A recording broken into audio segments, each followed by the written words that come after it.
Welcome to the Bobby Couto Show, where we dive into the fascinating world of human experiences and excellence.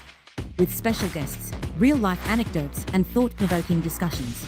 Get ready to unlock and tap into your absolute potential with your host, manifestation coach, Bobby Couto. Are we live? We are live. Jody Joe, welcome, buddy. Thanks for being here. I appreciate it. David Sousa. What's going on? Co-hosting. What's going on, buddy? How you been? Good. Can't complain. Crazy weekend for you, right? Family? Yeah, just a whole week. I mean, every week is crazy. But this week is always crazy. Yeah. Well, it's Family, April, right? It's April. Yeah. I turned 42 this month.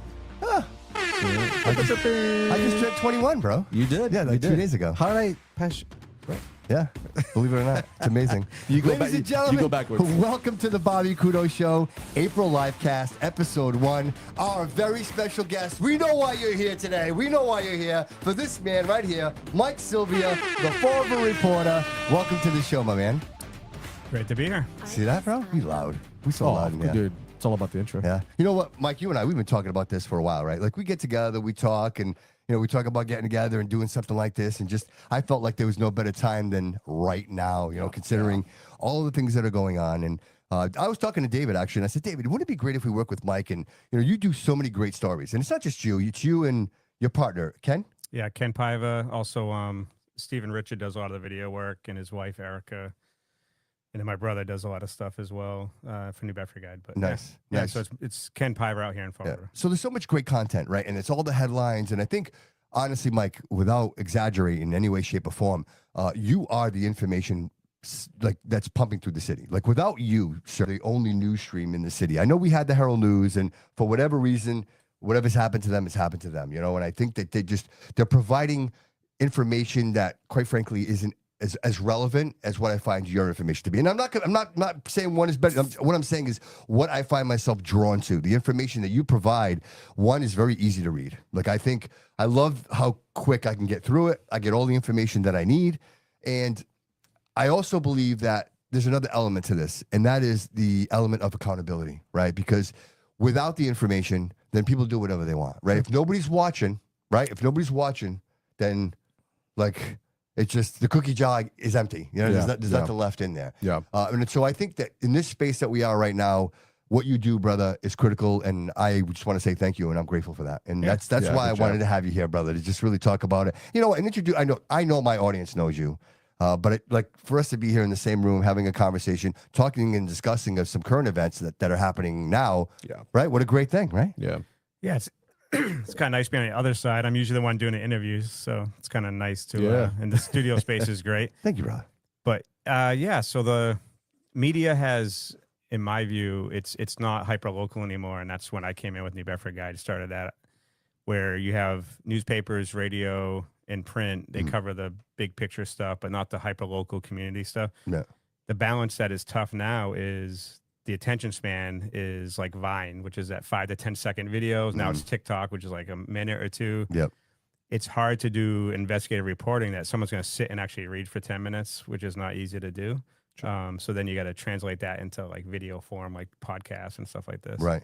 But see, this didn't just come out of nowhere for you, Mike, right? So let's a little bit of history about Mike Silvia.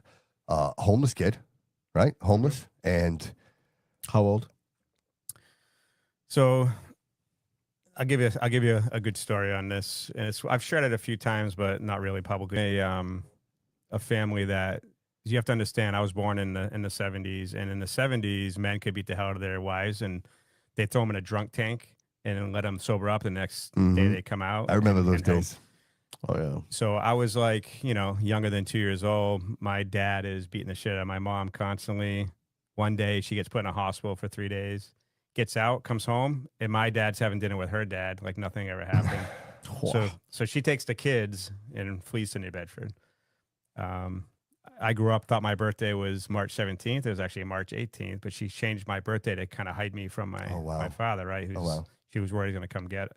So I basically until 5th grade, I was basically living in different houses, different street, different parts. Not homeless per se, like we see at like Kennedy Park. No, right. Tents, I know what you mean. But kind of wandering nomad at friends' houses and barely getting rent and getting kicked out. My mom was in one of those like biker groups, not Hell's Angels type, but the guys that are around New Bedford area. So finally got to move to, and I had one vivid memory of finally moving to Fairhaven which is like the big upgrade from New Bedford in the 70s and 80s. Yeah. And I show up to my first day of class, and I have a jacket on. And one of the kids is like, "Hey, you ski?" I'm like, "No, I never skied." And he's like, "Well, what are those tags for?" And because I got it from the Salvation Army bin, right? So I have all these like tags of skiing. I never skied, and I was like, I was kind of confused with that. So yeah, I grew up pretty much homeless until about 5th grade, and then finally stability, living in Fairhaven, and going to the middle school and then the high school there. So when do you decide you want to do military service? So after I graduated right before I graduated high school, my mom said, "You can have $500 or go to your prom." I said, "Give me the $500," and I moved with my buddy down in Florida. Oh wow! So you took off. I just took out of here. Wow, Dude, like people why today. not? I love Why it. not? Yeah, I love that. Yeah, absolutely. Yeah. Like people today fleeing Mass. I fled Mass as quick as I could, right? And now I'm the dumb and moved from Hawaii back And to you came Mass. back. Yeah. Oh, geez. But so I go down there with my buddy down there, and end up doing, what young guys do, go around just, as many girls you can chase and do all this kind of stuff. And then I end up dating this girl who had a sister who was married to an Air Force guy. And I took the ASVAB test, which most military guys, they probably know what that test is. Let's see if you can actually get into the military and what job you'll get. Yeah. And I didn't join, but then me and this girl break up. I come back to Massachusetts and did some work around the area, and I said, "Hey, I want to travel and get my college paid for," and that's the best way to do it. So I've been to 22 countries, military paid for my college, got my degree in 5 years in Germany, got to go to college in Germany. It was great. Wow. And you were South Korea too? South Korea? Yeah, my wife's Korean. I actually been to Korea about 5 times. Yeah. And if the people probably don't know this about you, but MMA, you get some MMA experience. I actually boxed at the PLO here. No kidding. Golden Gloves finals, lost a split decision. So Really? I love seeing the boxing. Oh, thank you, man. Thank you. That was a crazy event. Dude, thanks for showing up, man. What'd you think? No, that was amazing. The fights were great. They were great, There's right? nothing. Amateur boxing is great, and it's very safe, right? You see a guy getting hit, the ref steps in. It's not like you guys going to get dropped, right? So it's a more friendly, and it's kind of friendly gym versus others, and it was a very good event. Yeah. Shout out to Aaron Bernardo Boxing. Sure. Yeah, and then when I was in Hawaii and all around the world, you're a young guy. I did MMA for a long time. Then me and my brother were part of the gym in the South End, New Bedford, had our own little ring, all that kind of stuff. So 2-hour workout. Nothing's better than MMA. I have a buddy out there, Noah, if he's watching, triathlon, right? Triathlon guy. He comes in, I say, "Come on, we'll do it." He does one round. He's like breathing heavy. It's different. Boxing and MMA is different. People look at it. Yeah. They see, oh, it's only 3-minute rounds. Yeah. It's an eternity if you don't Yeah. think I don't think people It's your realize full it. body. Yeah, it's what it is. always in action. Yeah. Dude, and A boxer can sit there and play a little bit, right? It's constant. Once you're in and you're locked in with somebody, if it's like they take it to the ground, Yeah. you're in that position potentially for a very long time, until sometimes until the bell rings. Yeah. MMA is 5-minute rounds, boxing's 3. Yeah. And people might not know. Have you ever watched that Pride? Yes. Pride was 10-minute first round, 5-minute second round. And if it was a draw, you had a third round. Oh, wow. Oh, and they were brutal. Yeah. They were brutal. That's where back most then. of the UFC guys, the big Came from names, there. came out of. Yeah. Quentin Jackson, Yeah. Fedor, those all guys came out of the Pride. Oh, wow. Yeah. Yeah. And Dude, it was a that, great- see that bare knuckle fighting? See that? yeah. That's great. That's That's great. the original fighting. That is Yeah. great. That is Yeah. great. I always think of the old. Well, here's some trivia. the Irish guy. People might not know, gloves are not there to protect your face. They're there to protect your hands. Because original boxing, it would go 100 and something rounds. And some of the rounds would be boring, but guys bust are your breaking their hands, hands. breaking So your eventually they hands. put leather straps, and then the gloves were born. MMA's 4 ounce, boxing's 10, 12 ounces. But it's there to protect your hands, not your face. Dude, everybody I talk to who boxes tells me that, dude, that doesn't help. Like, it's just, you're getting hit with a brick. You know what I mean? You're And better off depending on getting the knocked size- out than get punched 100 times in the head over Yeah, and over. Your brain's exactly. getting concussions. How doesn't these guys have like CTE? Or They do. something? They all do. They do. Everyone They all yeah, do? They do. They do. Okay. Popcorn ears, and yeah, it's kind of, it's the byproduct. Well, I'm, for us, talking, it's the well, more byproduct. boxing. I'm saying more boxing though, right? Because you look at like football players. Yeah. Right. They're getting hit all day long with helmets that are padded, and maybe it doesn't soften the blow 100%, but Yeah. it does soften some of the blow. Yeah. Where you take boxing with those gloves, even though like I said they're padded, but they're not force. meant for Yeah, your. the They're not force. meant for your face. They're meant for your fist. Yeah. That should mean that there should be a lot of boxers out there that have. They probably And have they it. probably do. They probably just Yeah. don't talk about it as much as like other sports, but Yep. it's an incredible thing to be The hit in thing the is with- face all the time. The thing is with CTE is that like you can't detect that till after someone passed away. Yeah, until they start like shooting their friends. is that yeah, how that that's goes? That's usually how you can tell you got You CTE. can't detect CTE till after the fact Right. that they're dead, like or something like that. Aaron Please Hernandez correct me if type I'm of deal. wrong. Like Aaron Hernandez. So Like people nobody gonna saw die that and all coming. find out. Nobody saw that No, coming. No. The dude was like a gangbanger everywhere. Like he was doing crazy things, and no one said, "Hey, like take the gun away from this guy." Well, they thought it Like, was because of him being a homosexual too. Yeah, but we found that out after. We didn't know that. Yeah, well, There was a but lot that of was the things. life he was living in then. Yeah. Right. So that could be very much the reason why, or part It's of all it. in the head. It's all in the head. Yeah, it's all in the head. The guy clearly, I mean, he grew up tough. He Yeah. grew up in Connecticut, right? I think, and gang members, and he never left, Yeah. even when he was in the NFL, which is so crazy. You would think that this is your moment, skedaddle, right? Yeah. You leave, Yeah. but maybe because he played in New England, that close to home, Yeah, and he was really good.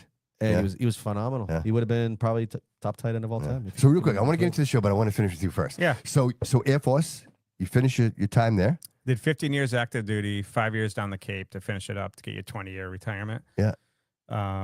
Yeah. So I was down at Otis down the Cape. So then you're like, hey, I'm going to start a news organization. Yeah. So I started when I was in South Korea. I started these page It's a called great story. I love this story. Osan Guide. And if you go to Korea, a lot of times it's a 1-year assignment, the one I was at, and you can bring family. Some assignments are without family, but it's pretty different. If you go to Korea, I say like Europe's like another world. I'm sorry, it's like another country, but like when you go to like somewhere like Korea, Japan, it's like a whole nother planet. It's different. Culture is completely different. So Americans, young kids coming out to Korea, it's like a whole new world, right? So I came up with this guide, like your 101. If you get to Osan, here's how to register your vehicle. Here's how to do all this kind of stuff for just knowledge for people. And then I set up this. Yeah, but not everybody thinks that way, Mike. No. Like, just take a step there. Like Yeah. not everybody thinks like, how can I help people? Like, this was my experience. Not many people will say, well, let me leave a roadmap for the next guy so that they can get through this. Like, that's great thinking, man. That's Yeah. seriously. And then back then it was Craigslist. So I set up this forum community, and it was just guys. Now they could ask questions and get answers. And it was just like a nice database of information. Then it was just a 1-year assignment. So I left. And when I came to New Bedford, I had I had bought this sports card site, which got me out of the military. So I bought this sports card site. It was it's called Sports Card Forum. I bought it for $25,000, put some eBay and Google AdSense on there, and it was making like 25 grand a month. And I'm like, all right, time to get out of the military, right? So that's when I got out full time, came back this way, was doing that and going down the Cape, doing my military duty. And I said, guide, let me think of, I just said, what's available? And it was New Bedford Guide. So I started that. Yeah. It was just me running around the GoPro. I was gonna say, what was that like? Did you start? Was your intention news, or was it more like, hey, what's going on in the city? What could you go? It was like 2009, 2010, and I just noticed that the local news weren't doing justice for like hyper local stories. Yeah. The very first photo, this is when Facebook was just not super, they were big, but it wasn't as big as today. Mm-hmm. You know, William Street in downtown New Bedford is a fountain. yeah, no, yes, I know exactly. So the very first photo I ever posted, I was walking, and there's this grandmother sitting down, and she has her 2 kids in there like a swimming pool. Right. So I just took a photo and it went like viral. And I was like, there's something to this. So I just started going around doing photos of murals and interviewing people. My favorite video of all time is I'm driving down Purchase Street and I look over and there's a pirate playing guitar.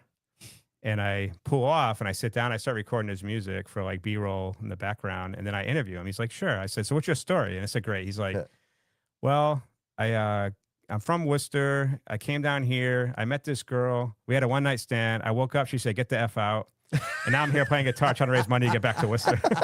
That's great. Yeah. That's great. And he's literally in a pirate uniform. And I'm like, this is great. Yeah. Did you talk to an accent? Did that whole like? That is so But funny. but it was like, it was super funny. And That is funny. That's the personal story, the story of people like on the streets, for Fall River, New Bedford, to just drive around the city and talk to people. Like when I did a debate this is the Jazel Korea debate.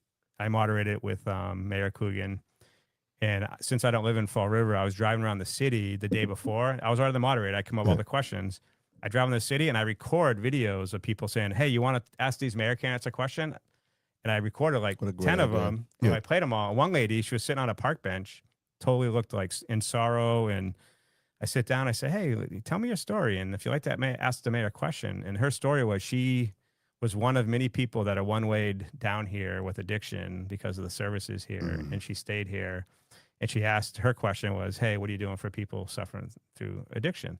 So I let people of Fall River ask the mayor's candidates questions. And that That's was, so I thought cool. was, it's better than the guy, like right, me yeah, asking. That's a great Right. thing. Well, what a great segue. Like, so it kind of just happens, right? So you're looking around, you're being like observant, right? Like what's happening in our community, and you realize there's a huge gap here of information. Like nobody knows what's going on. Nobody and thinks then, about these like, things. let's fast forward, right? You get Fall River Reporter. It becomes the #1 news outlet in the city. There's nobody bigger than you. Yeah. And not only that, I want to say this out loud, and I think you deserve the credit. Nobody's saying it. You take a lot of, boy, you stick your neck out. Like the stories you put out there, Mike, it's selfless, right? You're not putting stories out that are cautious. They're not like you're saying, hey, this is what's happening, and now you take this information and do with it as you wish. Yeah. But you're not. I just want to be careful when I say this. You're not holding back information. It's not like you're trying to protect anybody. You're saying this is the news and this is how I'm presenting it. Yeah. If you were doing a business plan, what I do, you would not do. I mean, if you're writing a business plan to make money, I'm glad that's exactly where I was trying to go with the this. quickest way to lose money is pick on politicians, police, anyone out there, right? Those are the politicians control most of the money, right? These are when you look at like Massachusetts state budgets, you're in the like $90 billion, and you go to cities like New Bedford and Fall River, it's a $500 million budgets, right? So these are the people that control a lot of money. So if you want to not earn money, pick on them, right? So now you got to rely on. Then you got to rely on like local businesses. And then if to be a local business and put a banner on Fall Reporter, you could have politicians call over there and say, hey, why are you advertising the guy? You know, he's horrible. He's not good for the city. And it's like, that's the reputation I get sometimes because I could earn, I could earn a lot more money by being friends with these people. And I have friends that are politicians. Right. But they understand that the truth is the truth. Like that's not, look, we're friends, but I'm going to, if there's news, people are going to know about it. Yeah. And it's funny because in my own experience, I'm small potatoes over here, right?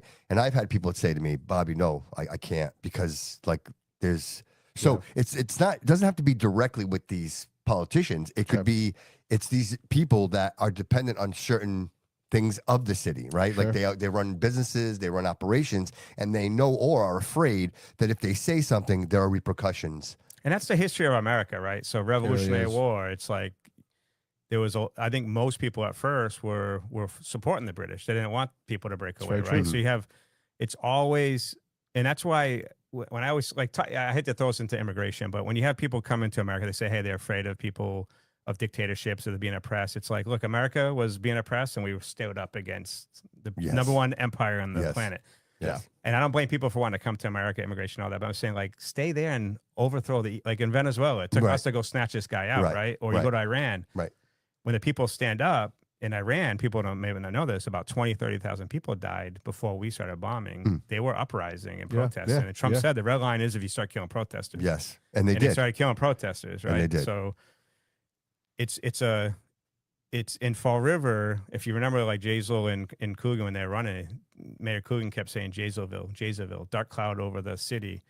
That dark cloud's still there. It just got swapped with leadership, I think. You know, different leadership. Yeah.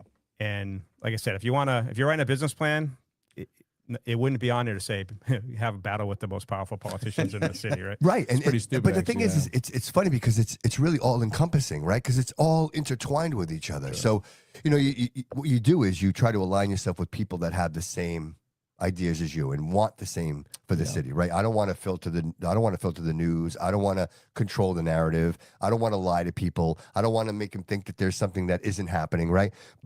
So if you can get around that, I think most people are receptive to it, but you have a majority that have power that will stop you. Like, and it's funny because they find ways, you know, because I say to myself, like Bobby Couto, right? Like I'm here, I'm all about the community. I'm trying to have a platform to share some information, right? And, you know, bring it up, but, you know, WSAR, I'm just a little guy, right? And I'm there, and then we get a phone call and they pull me off the air. Like, and I'm just a small guy. Like, so, you know, and I only mention this because I think it's important to mention that there is an element of control. There is an element, and I was surprised by it because, like we were talking earlier, I'm not used to this. Like, I don't think people think that way. We would never assume that was all controlled. Yeah, like me. Like why me? Like like my intention isn't, you know, again, and I can have an opinion, and I think it's important to have an opinion, right? I think all of us, it's important to have an opinion because if you don't have an opinion, then you're just a lemming, right? You might as well just jump off the cliff, right? But when you realize, like, I want to say this, but if I say this, there are repercussions for saying it. How do you get out of that, Mike? How do you fight that? Realizing that if I put this story out there, there are consequences. You know there are consequences. Yeah, I'm more fortunate that I have 750,000 followers behind my social media accounts. I reach between New Bedford and Fall Reporter about 70 million views a month. Wow, reaching about 80% of Massachusetts, and Rhode Island. So I have round of applause, Jody. So it's a little if you're a small guy like starting out and you maybe have like 1,000 followers, something like that, it's a lot easier to be squashed. Yeah. Right. If you're the Boston Globe or you're a big name out there, it's a lot, and legality. You have to understand that the worst thing you can do is freedom of speech can only go so far. You can't defame, you can't incite violence, and there's the people use the legal system to do lawsuits, those kind of things that can actually like block and bankrupt your company. Right. They did that to try to do to Trump, right? Try to bankrupt them for overinflating assets, those kind of things. They will find ways. And think of guys like, Mayor Adams in New York. Remember, he was mayor of New York City. Yeah. That guy was loved. He was That's up right. and coming. Yeah, dude, right. And what did he do? As soon as he said something. What did he say? He said, I think we should secure that border. Yeah. They pulled that dossier that he went to Egypt and got a $10,000 free hotel room. And then suddenly we have Mandani. Right. So that happened quick. The problem is that's incredible. Yeah, the Democrat Party has dossiers on all their people, and if you step out of line, they pull it and they throw you under the bus. That's just how it is. I'm sure Republicans do that too, but I see it more with the Democrat Party. Yeah, but the funny thing is to see it here. You know what I mean? Because you think in the federal level you see it, right? You see the kind of, but here you're like, oh, it's a small city. But it's a microcosm, right? Yeah. It's a microcosm of other situations, and it's happening here, and then you don't realize that this has been going on for so long. Now, like, you start to make a little noise, and now people are like, hey, wait a minute, that doesn't make any sense. You're making too much noise. That doesn't make any sense. And I was in Boston this weekend, and I'm looking around. I'm like, wow, these buildings, like all those buildings are so tall and so big. Yeah. And I say to myself, is this what their plan is? Like, is this what they want Fall River to be? Because when you're building buildings like that one on Bedford Street, I can't get over that building. I keep mentioning it. Yeah, for some reason, it's really dude, it's ginormous. It's so out of place. That new one that they're building on Bedford Street, right over by Slade's. Tony Cadero one? Yeah, the Tony Cadero. Yeah. It is so out of place. It looks so awkward there, and it's so big. And I say to myself, well, that's how it starts? Because then they build another one on the side of it. And then, dude, you know Dell's Lemonade? Dell's Lemonade? You know Dell's Lemonade? Yeah, they're big in that department. Yeah, well, the building's been shut down. It's the one on North Main Street. Yeah. Durfee Street? Durfee or North Main? It's right at that. North Main. Yeah, it's North Main, right? Yeah. Dude, it's going to be a 9-unit apartment building. Like, I don't understand. Can 9 units even fit? Dude, I just don't understand. Well, why so many? Yeah. Why so many? The big problem with that, though, is if you walk Main Street, just half the retail is closed, right? And you keep building more population without the jobs to support it, it's going to be a tough mix. Right. I do agree with having more housing because supply and demand is unbreakable principle. So the more housing you have, the rent should come down. Mm-hmm. But if you're bringing a lot of new people into Massachusetts that need that housing, then you lose. But see, I think it's almost opposite of what we did, right? This city was built on textile. So if you look at the houses and you look at the properties, you can actually see how this city was built. Correct. 3-family houses to house the people that were working in the textiles mills. Absolutely. The more mills, the more houses they built, that right? goes for a lot of those kind of cities, too. Yeah, but that's kind of like, so they were building the houses to fit the people that were working in the factories. Yeah. We're not doing that. We're just building houses to put people in it that are going to do what? Come from Boston, take the train, come from other places. I mean, I get it, but what are we creating? Like, are there any new businesses? Because I see new buildings going up, but I don't see any new businesses. I see businesses that are selling and being bought, and there's new ownership. But where's the new business, right? There's none of it. When you had the South Coast Plaza, I mean, that was one. But that that was what, 12 years ago? Yeah, well, still that's also minimum wage jobs or close to minimum right? wage. Amazon was pretty good when that came. Yep. They still get tax breaks though, right? It was like a 10-year. They got a TIF. It was like, I think they're renegotiating that now. Yeah. But yeah, the thing is, I always compare Fall River and New Bedford, right? Yep. So you have. At one point, New Bedford was like one of the richest cities on earth. Yeah. Hetty Green was the richest woman on earth. The whaling industry, days. right? Yeah, the whaling industry, yeah. And then you rose up to textiles, and Fall River and New Bedford both had the textiles. But then New Bedford got fishing industry, and we have a beautiful waterfront in Fall River, but they never really got into the fishing part of it. Mm-hmm. So if you go look at New Bedford's budget from Fall River's budget, New Bedford's budget is like 80 million or 100 million more. It's like really a lot bigger. Wow. And you have the cities that are roughly the same size. Fall River is like 93,000, 95,000. New Bedford, you count not the undocumented, it's like 102. It's probably more like 105,000. More people. Yeah. But the budget is much bigger. And here. No, New Bedford's budget is way bigger. So what would you credit the growth, Mike? What would you credit the growth in New Bedford in comparison to Fall River? Why are they growing? Because that's a Democratic, the man's a Democrat. Well, it's always been a Democrat. No, because you could make the argument, he's a Republican. He's not. He's a Democrat. He's not. So with that said, their growth is exponential, right? Everything about the city is growth. So what I say is you can tell a city by their downtown. So if you go down downtown New Bedford, they made it a historic park, cobblestone, It's beautiful. Belgium set bricks that are everywhere. There's very few vacant storefronts. I would say it's like half here. If Right. you took the second high, it's like probably more than half. Yeah. The second level is almost all empty. Yeah, right. And then they replace it with a lot of housing, Mhm. right? So if you go down North Main Street during the day, there's a lot of elderly hanging out. Now, it's good. It's housing for them, right? Right. But like you said, if you keep building housing, you don't have any jobs to support it. Right. That's a problem. But Fall River has never really jumped on industry and made it like theirs, like New Bedford did. Fishing is a huge industry. It's the number one fishing port on the planet. Well, at least in America, Yeah. it's Yeah. bigger than Alaska as far as Yeah. the money that comes in Yeah, right. in a city that's the same size as Fall River. So it's Yeah. great. Here, we didn't get the casino. You remember the casino push? Yeah. Yep. I think Mel Flanagan was the mayor at the time. If they would have got the casino, that'd been great. Because I think I was pushing for it, but then they didn't give the third casino, the South Coast one, after Yeah. they built the other ones. Because we always get last, like Yeah, South right. Coast Rail, Yeah. casino. We always get, and you can blame it. I blame it more on the state reps than anyone else. You know, Yeah. for not having things that we get here. Because they're the ones getting Braga Bridge lights and other kind of things. They're the ones who bring industry down here. I agree. Mayors can only do so much. Well, but you really don't see, like, I remember when I was a kid, they used to have commercials like promoting the city. You would see it like Fall River. You would see these pop-ups, like these. You know, it'd be on the Portuguese channel or whatever. But they were commercials that promoted the city. Whereas now, you don't see any of that. We have the Battleship Cove. We have beautiful sunsets. Some of the most. I mean, Pete Griffin.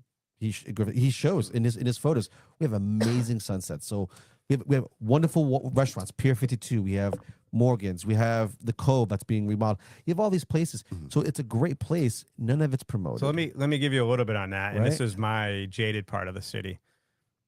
What did I say? I reach 80-something thousand, 81 million views. I reach 80% of the state of Massachusetts in Fall River. Why is Fall River the city of Fall River said, hey, we got tourism money. Let's get people in here. I could do it. Right. But again, we go back to me picking on the That's what I was saying. politicians, right? That's the That's product. what That's they the want- result no of one your does yes. this. So right, the money will right. go to the radio station, Yes. the Not print, you. other Yes. stuff, but it won't come to me. The guy who can actually bring people in the city. And I do bring people in the city because we do a lot of free food videos for a lot of if you guys saw, I've done a lot of videos and most of them are not paid for by the restaurants. I just do it when I go out and eat. We do things. Yeah. We did Lebanese Pita Pocket when they opened in Fall River. Yeah. Free video. Go Yeah. out and do those kind of things. But imagine you put some real money behind it. You can get people in Boston and Providence to come here that have 3 times the income of Fall River residents. Yeah, absolutely. Yeah. Well, and the thing is, far as it's pockets, right? So you mentioned Pier 52, Yeah. Morgan's Cantina, Yeah. Canned Heat, all of the pocket, Ferry Street. Yeah. They Over are. there. They are right Okay, there. so then you got to drive. If I want to go somewhere else to go get something to eat, if I want to go to the Brew House District, I'm on South Main Street, right? It's like everything is pocketed. What I like to see, like the whole 79 project South Main Street, is I want to walk. Yeah. I want to be able to that's walk New Bedford. everywhere, That's right? New Or Bedford. a trolley or something. Trolley Yeah. or Well- exactly. Well, I mean, New Bedford is to designed that way. kind of add on, they kind of have like a what's it called? The taxi boats that goes to like these like the pier. Yeah. Like to the ducks? tipsy toboggan and stuff Yep. like that. They have a taxi boat that stops like- at like each little ferries. restaurant. Oh, that's true. Yeah. Yeah, they do. that stops They at do. each restaurant, so it's kind of like an experience. I'm not gonna lie. Yeah, And yeah. you get the ride on the boat. You got the Well, that's what I'm saying. you A get lot of the- people don't know that. Yeah, but how about- He's 100% right. Yeah, how about we need more of that? I never go to the Tipsy. That place is always packed. No, it is packed. Oh, it's jam-packed, that place. Live band there. Yeah. There's usually one guy that does it. He's always playing the guitars, playing jazz music. That's Yeah. cool. But once every month going forward, they're gonna have like these 2 guys that come in and they sing like all like 80s and 90s like songs that we grew up with, like Milli Vanilli. I think I've and been all there that. like twice Great where place. they wouldn't even let me in. They're like, no, we're closed. Too many people. Can't have any more It gets people. packed. It gets packed. That It's place- kind of small in there, but it's Yeah. super nice. Yeah, The guy also owns the Carousel. You've been in there for the coffee shop? I have not. I've nice. not. Well, I've that's seen the videos. Yeah, That's I've the guy not. that bought it. Yeah, it's got a coffee shop, little fireplace, and it's like cozy. So if you're looking to do some laptop work, swing by. Oh, there. okay. I'm always looking for a place to work. I typically go 100%. downstairs and I'll work, but And you're in the Battleship Cove. It's right there. It's beautiful. oh, you got Primos. Primos. Oh yeah, Primos.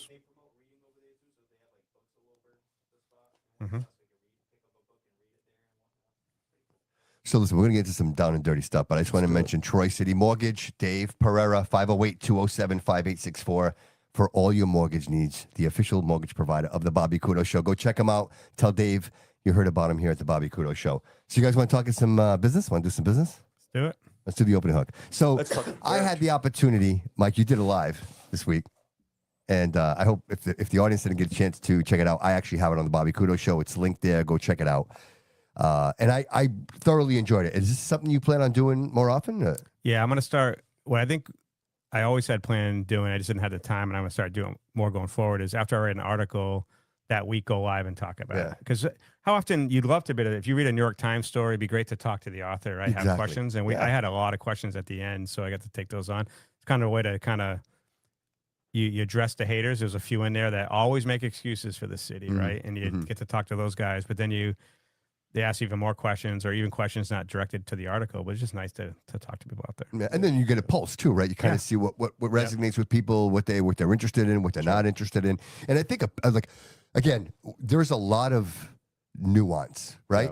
Depending on where you are, if there was one thing I learned about all of this in this political kind of realm, is the bottom feeders, right? Figuring out how this all works, right? Who's receptive to the information and who's like depending on the information, right? Yeah. Because some people are depending on the system, and you'll have a different conversation with them no matter what. If they get government benefits, that's a different conversation every single time. So, you could have a conversation with somebody and not know what their personal life is, and realize that they get government benefits, but that really narrates, like that becomes a driver for their point, what they're trying to. So I struggle with that sometimes. But with that said, I think, when you talk to people, we all want the same thing, right? We all want a great community. We all want to have a place where we feel safe, where we know that, our elected officials have our best interest in mind, right? And that, obviously, dude, there's always going to be bad, right? There's always going to be bad. Yeah. But more recently, I think when you manipulate information for a cause, right? And in this case, like your most recent story that we're going to discuss, and that is the warrant situation with the Fall River Police Department. And I hats off to you, Mike, because if it wasn't for Mike, nobody would even know this existed, right? Oh, 100%. You're not hearing this anywhere else. So anybody listening, obviously, this is not a yesterday thing. This has been going on for quite some time, and there's a lot going on around this in the city. Even so much so that, Mike, you've been literally calling people out to be like, hey, answer to these questions, answer to these situations, and they can't. Like they just and so they can't, because you realize they can't tell you the information, because if they tell you the information, they're incriminating, right? And that's become like the word. This is what it's become. Yeah. So we're going to play a quick video real quick. And in case people don't know, Mike, do you want to just give a quick synopsis of the warrant situation, and just so people are aware? Yeah, so I had got a tip that a Swansea police officer was kind of being targeted by the FRPD, that there was potentially 2 search warrants. One was sent and it wasn't good enough, so they reapplied for it, which turned out to be not true. So I go to the Clerk Magistrate office in the Fall River Justice Center, which is the courtroom. I go up to the magistrate office. I start telling them, hey, I think the FRPD did a warrant. I think this is the guy who wrote the warrant. And they say, we don't have anything like that here. And I'm like, so this is my first time tracking down a warrant. I thought judges signed warrants, and I learned that clerk magistrates. He said the same thing. We talked earlier. He said the same thing, isn't it? I said, no, dude, I think magistrates can do it. Yeah, clerk magistrates do most of them, if not all of them, from what I understand. Oh, wow. And what I also learned is state law is warrants are, and it makes sense, warrants are confidential when you apply for them. Because let's say there's a drug bust and they say, hey, there's some guy doing coke out of this place. They take a thing and they go get a warrant. Now, obviously, it's confidential. Makes sense, because you don't want somebody to go tell them. Yeah, right. So now when they execute it and get what they need, you have to return the warrant that day, or with that time, or within 7 days. Oh. So the law is pretty stringent here. You got 7 days to execute this thing. If you execute it early, you got to bring it back. So I kept going up there, and of course it's confidential because it hasn't been returned yet. So they're trying to find it. And this other thing I learned is it's a big ledger book that they do. They don't even do it like in a computer where you can like search for them. It's a ledger book of open warrants. And they showed it to me, the ledger book. Is and it it's really? Like, yeah. So, and they couldn't find it. And so I got frustrated. So I went down to the FRPD, and when I go to the FRPD, it kind of sounds like a joke, but I send like 2 people. Hey, I'm heading in. I think I got one of those from you. I'm heading into the FRPD. If I disappear, this is where I was last, right? It sounds funny, but I'm not suicidal. Holy crap. So I go down there. I don't get any luck. I leave again. I come back a few days later, and I finally get to sit down with the FRPD and talk to them. Yeah. So two Can I trips. ask you real quick? As Yeah. this going on, do you sense anything yet? Like, are you getting any weird vibes from anybody? Like, as you go to the police, is it a weird vibe when you No, go they're there? telling me, hey, we returned the warrant, all that kind of stuff. But so I have to go to the magistrate's office 3 times and the FRPD 2 times to finally get this thing. Wow. And it's 3.5 months, which is, again, it has to be returned in 7 days. I know the warrant, learning on, it was executed in 24 to 48 hours. It wasn't returned in 3.5 days. 3.5 months. So that's the big story there. But so the warrant was basically, there was a guy named Timothy James, posted 11 times on the Fall River Police Department's page, and most of them are very mild. It's like picking on actually commenters, not even the FRPD. And anybody can go read this. It's on your, right? Yeah. They can see everything on the Yeah, if Fall you go to River Fall Reporter. Reporter and just You type can actually in, see the warrant. You can see the comments. type in one of the best in the search, Yeah. and it comes up because he was actually referenced as one of the best officers inside the FRPD when he left. Wow. So What it's an a, interesting way to kind of like squeeze that in. He was one of the best. and then they picked on him And after. they picked on him. Yeah. They got him he actually got a 3-day suspension From where he currently works. at the Swansea At the PD. Swansea PD. Yeah, so it's a Timothy James fake account. So that's the real question here. So they got a warrant on a fake account based on very minor posts, and they say it's criminal harassment and that he undercover agent was like uncovered, right? And it's not true yeah. at all. There's 11 posts, never says undercover, it just says national agency the son works for. Mm-hmm. And now it turned out it's Chief Furtado's son, Okay. Christopher Tevz. So when I finally get the warrant and I look at it, like I said, I don't think it was ever going to be returned. That's the biggest problem. I think there's some massaging to get it signed, saying undercover officers in trouble kind of thing. So they got this thing signed. And then the next day or 2 days later, FRPD puts out a press release, finally identifying a crime, like a mass general law, criminal harassment. Mm. And my question always was, so when they finally found out who it was, instead of going prosecuting criminally, instead they call over the Swansea PD, get the kid suspended for 3 days, and then the next day they sent out internal emails saying coward, these kind of things, kind of smearing this guy's name. Mm-hmm. But then they never press charges, right? So it's so criminal, you have to get it from Facebook right away, but then they never press charges. But we could say what this is, and that actually was they wanted to know who this was. I think. Yeah. But this is Bobby. This is just my opinion. I believe that they wanted to find out who it was, and they figured if they get the warrant, they would find out who it was, and then just they weren't going to execute. They weren't going to prosecute. They just wanted to know who it was. And my big question is, why did you never return the warrant? And do you ever intend to Probably because not. it stays confidential Yeah. if you don't Yeah. return it, Yeah. right? So They got what they wanted, Mike. They wanted a name. That's what they Yeah. wanted to know. Because I think this is just me, right? Like I'm thinking if I have a rat inside of my police station, like if I don't know who this is, and I have a police officer in my police station, This is and he's gangster writing things mentality. like this, Gangster mentality. potentially, like he can release or she can release information that's detrimental. So let me get the warrant. Let me get a name. Find out who it is. Now we know who it is. Now we take care of this internally. We make a phone call and say, hey, suspend this guy. And then the warrant, like if you didn't find that warrant, Mike, that warrant would have they would have never returned it. It would have been confidential forever. No one would have ever known. Yeah. That's what this is. That's exactly what this is. Yeah, so it's a chief's son who worked for a national agency. That was enough to get a warrant from Facebook. And if you understand Facebook, it's so hard to get anything from them. It's true. You don't call a number. Yeah, but there's the police nobody in can't. contact. Yeah. So I talked to some police officers that said you have to check a special box that says like terrorism, danger, cop to get it in 24 hours. And none of that. There was none of that. Yeah. I've now put a FOIA in for whatever they sent to Facebook I want to see. Oh, wow. Because it's going to show if they check the box that says, hey, officer's in danger. Yeah. And then you get it back and go, well, we'll just suspend the kid. Well, you can't say danger and then suspend them. You got to go criminally prosecute at this point, right? So, but no one in the world would read those 11 comments and say this is criminal harassment. One was like a press release was about and his response was, I ain't got time to read all that. Is that to go get the SWAT, kick in the door and get a guy for that, right? Right. And it seemed like some of the comments were related to like even the people that were commenting. It wasn't even towards the police department. At least half of them were just responding to other people. To other people in that chat. So Well, that happens. Does the Fall River PD page get a lot of activity though? A lot. Yeah. Oh, they It's do, a big right? account. Be surprised. When they post like a Really? drug bust, it'll get like 400 comments. Get out of Yeah, here. it's pretty active I page. really didn't think that through, to be honest. I follow them, but I never go on their page. They'll post like once a month the crime stats. Yeah. That gets a lot. 'Cause Yeah. the thing about the crime stats is they don't point the like what I think the most important is like shootings and Violent crimes and all that. Yeah. It's, they'll give you like fights. They and car cherry accidents pick. and- They cherry pick exactly well, what they want. because it Oh, it was funny. Clearly- It was you too. But everything was Mike. Wasn't it you that called out the numbers and then right? And then immediately, like the next day, So that was when Mayor Coogan was running for re-election. Yeah. He pulled the numbers from October to October. And I was like, well, where's the rest of the data, right? And it got put in the wrong spot, and they finally like, our mistake.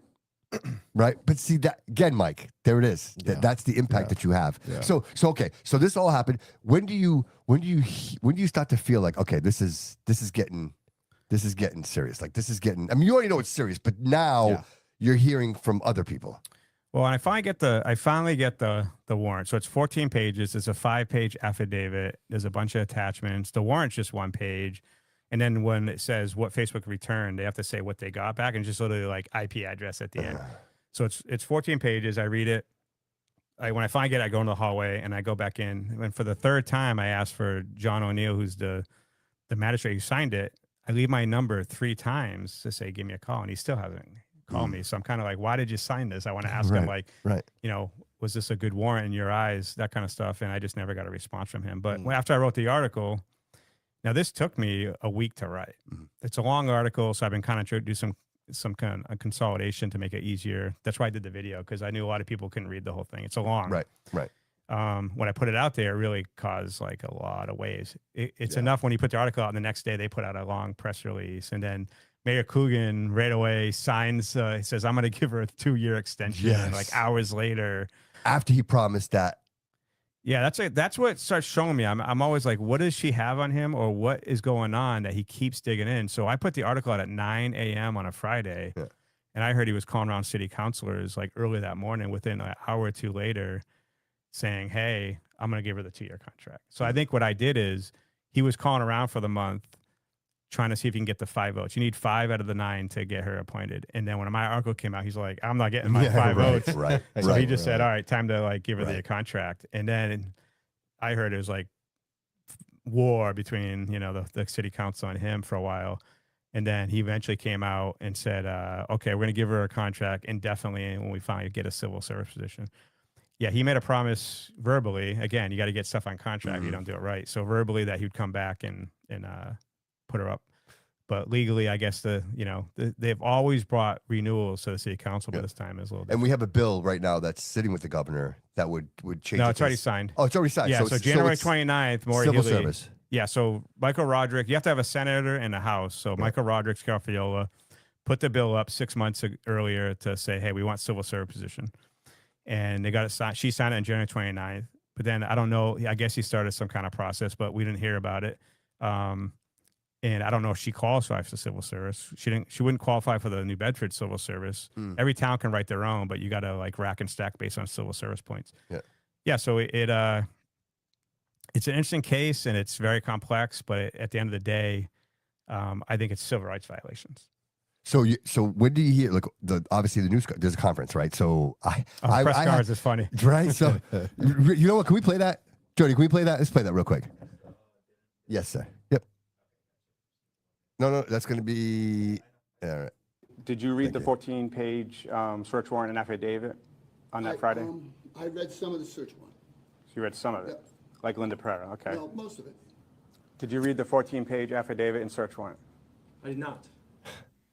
As the report exists, are you concerned with the accusations that were made? And that's just a yes or no answer. I just want to understand it. I haven't seen the whole report. I read part of what No, that's what I'm saying. Mike wrote and part of what the other one wrote. I just don't think it's our job to be doing investigations. So that is the 3 people most adamant against this investigation have not read the. How crazy is that? So that's what I put that together, and that's why I asked the questions purposely. And it's funny is this press conference is like so wild. Press conference is like 1 o'clock, and then of course the message goes out to the press at 11:30. Yes. If I didn't bump into check my emails, I probably would have never noticed it, never showed up, and it would just been like the softball kind of stuff, right? But there were people there. There were people there, and they knew to be there. And the question I have is, if you really are about transparency, you would send out, hey, press on Friday, you'd say, hey, Monday, we're going to do a press conference. So press has a chance to get their questions together, get organized. You're emailed an hour and a half before. Now you got travel time. If you're coming from Rhode Island or you're coming from New Bedford, it's going to take time. So you got to get the email right away, understand, drive there, set up all in an hour and a half. But if you don't get your email like an hour later because you're running around doing They were something, hoping you didn't see it, bro. That's what it was. They probably, were hoping, right? Dude, not probably, definitely. That's it's call it what it is. You know what I mean? Call it what it is. And it's those actions, right, that make you question everything. Right? It makes you question everything. It makes me angry. So what do you do about it? You're fine. Okay, you're fine. You're angry. What do you do about it? Well, I think for the average person, there's nothing that we could do, right? Right. They would say, well, change starts at when you how you vote or when you go voting, right? And I think, Yeah, but we did that. But I think that's all bullshit too. So You know what I'm if you saying? ask me that question, my answer to that question is do the investigation. Because you know, if Chief Furtado, if there's no malfeasance here, then you're clearing her name. Like I don't understand why you wouldn't say, hey. If you're confident, look, if you're so confident that you just extended her contract, if you're that confident, then why wouldn't you say, okay, we'll do an investigation and we're going to clear her. We're going to clear her name Because it's clear. I mean, it's so. What's the one reason why you wouldn't? well, they're hiding. And the thing is, they won't even give us a reason. well, so an article I wrote shortly after that is I examined, there's been 4 major investigations Mayor Coogan has done. So right now, Mayor Coogan in the press conference said he texted AG Campbell. Now you have to understand, AG Campbell is your state attorney general. So she's concerned with the whole state. We have a Bristol County DA. That's Quinn. He does Bristol County. And then, of course, you have the Farrell Police Department. So why wouldn't he go to him? 4 cases he's done. So 2 inside the FRPD. So you have, which is interesting, is the guy who posted 11 comments on Facebook, one of them he said to a drug bust, check Officer Robillard's desk.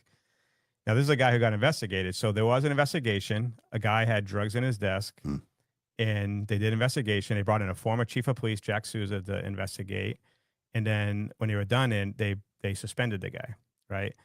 Now, what he's saying is he's back on the drug unit when he's suspended from the drug unit. So that's what I put a 4-year in. But so you have drugs in a desk.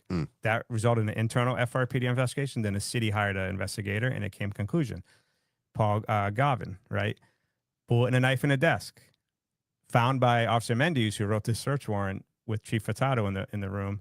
That started internally. As soon as they got the bullet in the desk, they cut his access off to the building, cut his email access, and looked at his locker, everything like that. Internal investigation given to the mayor. What did the mayor do with it? Hire an outside investigator. Okay. Now we go to DCM. You can Google this. Everyone out there, Google this. Type in bulk furniture Fall River missing money, and you're not going to find it. Between $1 and $2 million is the estimate was stolen from DCM, and that's what's conflated with the John Perry report. So again, DCM, someone's estimate between $1 and $2 million stolen. What do? Internal investigation. Take the boxes, give it to the Farrell Police Department, who then refer it to the DA's office. Have we seen them at Massachusetts Attorney General yet? No, not yet, right? And then Paul Gavin, right? I'm sorry, John Perry. Yeah. This is the crazy one, which I'm going to be putting out next. It is John Perry under Jazel did a lot of things. You can go read the report, from the accusations of physical abuse of employees to stolen resources, money, all that kind of stuff. They investigate. Again, they spend money, investigate. They get an outside investigator, and they find it out. What happens? They pay him off $65,000 to leave, and then block access to that report for 18 months. People might not know this. The Herald News spent over $100,000 fighting Rumsey, who was some other names I'll talk about. 18 months in the courts, they blocked it, and the judge said, no, you have to give it to the Herald. The Herald settled for $50,000 for the money back. And that's when I finally got the report. And you remember Linda on the city council, like, why now? Why now?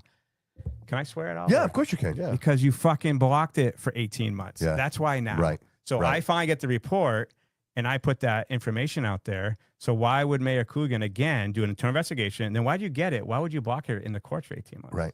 Yeah. Right. Okay, so there's 4 major investigations. Right. Now come to accusation of an improper search warrant to go after a Swansea PD. You're going to skip FRPD, internal investigation with the city, DA Quinn at the Bristol County, go right to the Attorney General, who I text to. You're texting attorney generals, and then Maureen Healy just came here hugging. Is that appropriate? So why would you skip all those processes and go to someone who probably had, and she even said it in the press conference, I don't have any time right now. I'll look at it next week. She's not going to give this. Well, she's too busy fighting an audit. Well, and 47, she has sued Trump 47 times since Trump took this office second time. 47. That number significant for some reason? Yeah. So 47 president. The year of the It's a 47 47th president. so my question is like, why did it skip all the processes? Yeah. And then And why did he feel it was okay to say that? How did he said that. He Yeah. said, I texted the AG. He said it like openly. Why did he think that was okay to say that? But the other thing too, he said on that Friday when I had my Joe article Biden. come out that he was going to refer to AG, and then he didn't do it till a week later. So that's my question on this. Like, But again, why would you do that? Why would you just not agree to the investigation? Let the city council do an independent investigation, right? Not even the city, hire an independent firm to come in. and now the city council is doing that. Yeah. You know what I mean? And then they fought the city council. He said he vetoed, which you can't veto a motion, But but he did it. yeah, he said he was going to veto it. And then he's saying you can't fund it. So the city council has to find their money. That's when Cliff said he'll do a fundraiser, but they do have the money. City council is going to do it. But what you're setting up here is potentially a bunch of cops, police officers saying, I plead the fifth. Yeah. Because you're going to have an investigation that's not authorized right, Absolutely. by the mayor. Yeah. Yeah. I mean, and I frankly, if I was a police officer, I'd probably do the same thing. I'm pleading the But, fifth. but I every get it. police officer, so Paul Galvin report has 323 pages, and they interviewed all the police. So bullets and a knife and a knife and a If desk, people just don't know. drugs in a desk, Yeah. all got cops to do investigation and answer, Yep. Yeah. talk. But now, if this doesn't, then you got to go. Well, why would they all plead the fifth now? They already been talking to investigators for the last two big investigations. Right. Right. I hope they would come up. And again, the one thing I really want to make clear here is 98% of the rank and file officers do their job. They protect us from the worst out there. I'm a very pro police kind of guy. Yeah, me too. Yeah, me too. So the idea, but then you have like Sandra Birchmore case, teenage girl impregnated by a cop, and then it's going through the courts now where they faked her suicide, right? Because she was pregnant and groomed. Yes. You have Turtle Boy did Karen Reed. You have John, what's John his name? O'Keefe. O'Keefe, right? Yep. These are cops dying or Yes. being. So what I'm talking about is a cop was targeted in Swansea. Yes. Yeah. Yes. So Yeah. I'm pro police on this. This is not anti police. This is pro police. And when there's abuse in it, we should all want to get behind absolutely. abuse. Imagine it for the audience. Imagine that you have a comment on Facebook and you make a comment, and then all of a sudden there's a warrant for you, right? Like imagine that. Well, yeah, No, that's exactly what they're this going is. to pull a warrant on someone like him. Well, they didn't know who it was. They didn't know exactly. So to So it them, could have been any of us. They knew it was now they knew know. it was a police officer. Yeah, they knew. Because he knew enough, Well, like why- drugs yeah, in the why- desk. yeah, that's why- all. That's yeah, why. yeah, Yeah, yes. I think they thought it was a Yes. police officer, and they were going to Inside. try to find out who it was. That's exactly it. They thought it was somebody in the Florida Police Actually Department. still Yes. there. Yes, and that's why they did the warrant. Or someone who left recently, they wanted to go after too. Yes, because they had inside information. The things that they were saying. Yeah. The drawer, the desk And, drawer. and it backfired. Their press release backfired because what they put on there was finally a crime, but they said, "Hey, you guys," in the press release, it says, "Hey, we found out it was a cop that was going through emotional stuff, so we took it easy." And it's like, well, if that was me, you wouldn't have took it easy, You're right? right. So if you found a press release, you found out someone was criminally harassing, you might not take it. You might not like just let it go, kind of thing. Right. But then I found out is they call over literally the next day to Swansea, and because I did a FOIA and I got actually a disciplinary report. I got a lot of stuff. You read the article. I also got when Sergeant Aubin 2 days after belittles the Connor Levesque, who's the officer in Swansea, says he couldn't hack in the FRPD. But then I found Officer Mendes was his supervisor and literally glowing review for a future job and saying one of the best. And then he actually got acceptance to Mass State Police. And I found out it's like a 30% acceptance rate. Oh, wow. So this is not a guy who couldn't hack in Right. the FRPD. It's Right. a guy who was exceptional, got into actually wanted to go to the Mass State Police. And then he felt he dropped out because of a medical problem. He could have went back to FRPD. Instead, he went to Swansea because he didn't want to deal with what was going Dude, on. imagine leaving here and then being in Swansea doing your job, and then your chief comes over and says, "Hey, you're suspended for 3 days." Yeah. And They you're did like, it. Yeah, "For they did an what?" investigation, and then he admitted to it, and then they suspended him for. But you're my guy, though. Like, I mean, is there no loyalty? Supposed to have- yeah, you're supposed Is to there have my no back. You're my chief. You're supposed to be my guy. Yeah. Bobby, people keep bleeding you down. When Bro. when are you going to learn? Like, there's no Yeah, loyalty. there's no loyalty. I no, heard man. that. I heard the loyalty in like the police departments is to the police, not like people. But that's if what you're that against, was, but that's if what that you're was. against the police, then you're against us. If that makes any sense. Like, Yeah, but- dude, the police. Like, I'm gonna be real with you. I did this thing back in the day. It's called the Youth Police Academy thing. I don't know if you know what that is. Yeah, I've heard of So like when this is when they first started up. What they told us, the biggest gang in the city was the Fall River Police Department. Not no Bloods, not no Crips, nothing like that. It's the Fall River Police Department is the biggest gang. Okay. And for them to label themselves like that, like especially two kids, it's kind of like The police said that to you? yes, Oh, okay. 100, That's interesting. 100, I mean, I understand. I understand what they're trying to say, but Yeah. like, Right. but Yeah. like It's they, the, it's something We're the called, good gang, they're the it's bad gang. It's something called the Yeah. Blue We're full Code of or gang. something Yeah. like that. it's a brother, band of brothers kind of thing. Yeah. Right. Yeah. Yeah. Right. But you What would is think that there'd be whole some blue thing? loyalty amongst the people that you work Yeah, with. I You know what I would mean? think- But it's I like, would- yeah. yeah, but it's like the mob. Once you leave it, they want to bury you, you right? go. So if you're kind of betraying the brotherhood, you What did I get say you get what you at get. lunch? It's a mob mentality. This whole thing is a mob mentality. Mm. They took a couple of pages out of the book. Listen, weed used to be illegal, now it's legal. They get paid now on it, right? You have casinos, same thing, right? Yeah. All of these things are sports betting. All these things that were illegal now Building are, apartment are buildings legal, everywhere. right? And it's like now when you see like what's going on, it's shifted. We have the everyday criminal, organized crime guy, right? Those guys don't exist anymore for a reason because it got shifted. It got shifted. Yeah, to, the mafia they took over the business. They just took They over. took over the business. They just kind of really shifted. did. Yeah, They really did. It's because true. everything how they operate is all mob mentality. It's all mob related in the sense of like how they react. And you know what the truth is, bro? Without know? this guy, we don't know. we don't know anything. We don't know. I think the real fix though is so you've had this is 5 chiefs in 10 years. The real fix is an outside chief coming in. Just my view. Well, what's your take on like having either the city council or having like a vote of some sort? I say 3. I say you pick 3. What if the mayor picked 3 and the city council picks the best So of here's the how 3? New Bedford did it very well. So they set up a committee. They had the NAACP, it had city councilors, had pastors from churches, it had like a big committee. They narrowed all the applications of like 20 down to 3, and the mayor picked from the final 3. So it allowed everyone to have a kind of a vote in the final 3, and then the mayor would pick one of the 3. That makes sense to me. And It's kind of like term limits. It's never going to happen. but it happened in New Bedford. Here, so she was picked based on Seth Akins, the HR director, and Coogan set up a little committee, and they picked her. I love Okay. that he has this detail. This is the That you term- do. this You is have the so current much. chief. I love that you have all this detail, man. You know what I mean? Because this is stuff that we're not privy to. You know what I mean? Yeah. And you have so much detail that it makes sense to me. Because like I'll look at something, but I don't have all the information, so I don't really understand. And then you say it, and I'm like, oh, Yeah, Mike's trouble. I'm like, you are And- trouble. But the problem is Mike's so trouble. they went from civil service to contract, from what I understand. Okay. Because civil service is very difficult to fire. Where contract, you can just not renew it or pay them off and they go away. Civil service, to fire someone, you have to go through the whole like major process. So if you end up hiring a bad chief, it's really hard to get rid of stuck them. with them. Yeah, so that's the only problem. But I would say I'd be fine with a contract, but it's got to, like New Bedford brought a guy in. The guy they ended up picking out of the final 3, I think was from Ohio. He was a former chief. He was teaching criminal justice. And they got him in from Ohio. I believe it was Ohio. So, and then the Massachusetts State Police, remember all the overtime scandal and that Yes, stuff? yes. They brought in a guy from New Jersey to take over the Mass State Police. So you got to bring someone from outside in who has no No loyalty ties, to no anyone, no loyalty. ties, can't be blackmailed, and That's that it can right keep there. them, I think you right? nailed it right Yeah. there. Yeah, no loyalty. Yeah. But I don't know what's going to happen because Mayor Coogan gave her a contract, which is crazy to me, indefinitely saying until a service chief is found. Well, he controls the process to find a civil service. So he wants to give her a 2-year contract. I will bet at dinner here that they'll find a civil service chief and he'll take over 2 years from now. Right. Seriously. Oh, wow. And she's going to get a 2-year contract anyways. Yeah, because there's money involved here. That's why. Well, think about, okay, so, Wow. and this is something that, it's out there. She made 155 before she became interim, 185 interim, 215 as chief. What is that, 60,000? 60,000. So you get, your retirement is based on your best 3.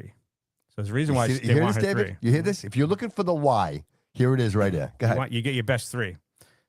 And then if you go out on a medical reasons, it's like tax-free, right? So let's If you just have, say, like, say, for example, if I had like chest pains or something, right? Like, Yeah. say my So 30 grand a year, every 10 years that so let's say she retires and lives 20, 30 years. I hope she lives a long time. I don't want anything 50, bad happen. 50, Let's just say that's every 10 years, that's another $360,000. So that's what, 720,000 over 20 years. There's your why, brother. Yeah. I think that's for her, why she would want to do it. Now, why would Coogan want to do that to the taxpayers? I don't know. I don't know either. But That's the $1 million question here. You know what I mean?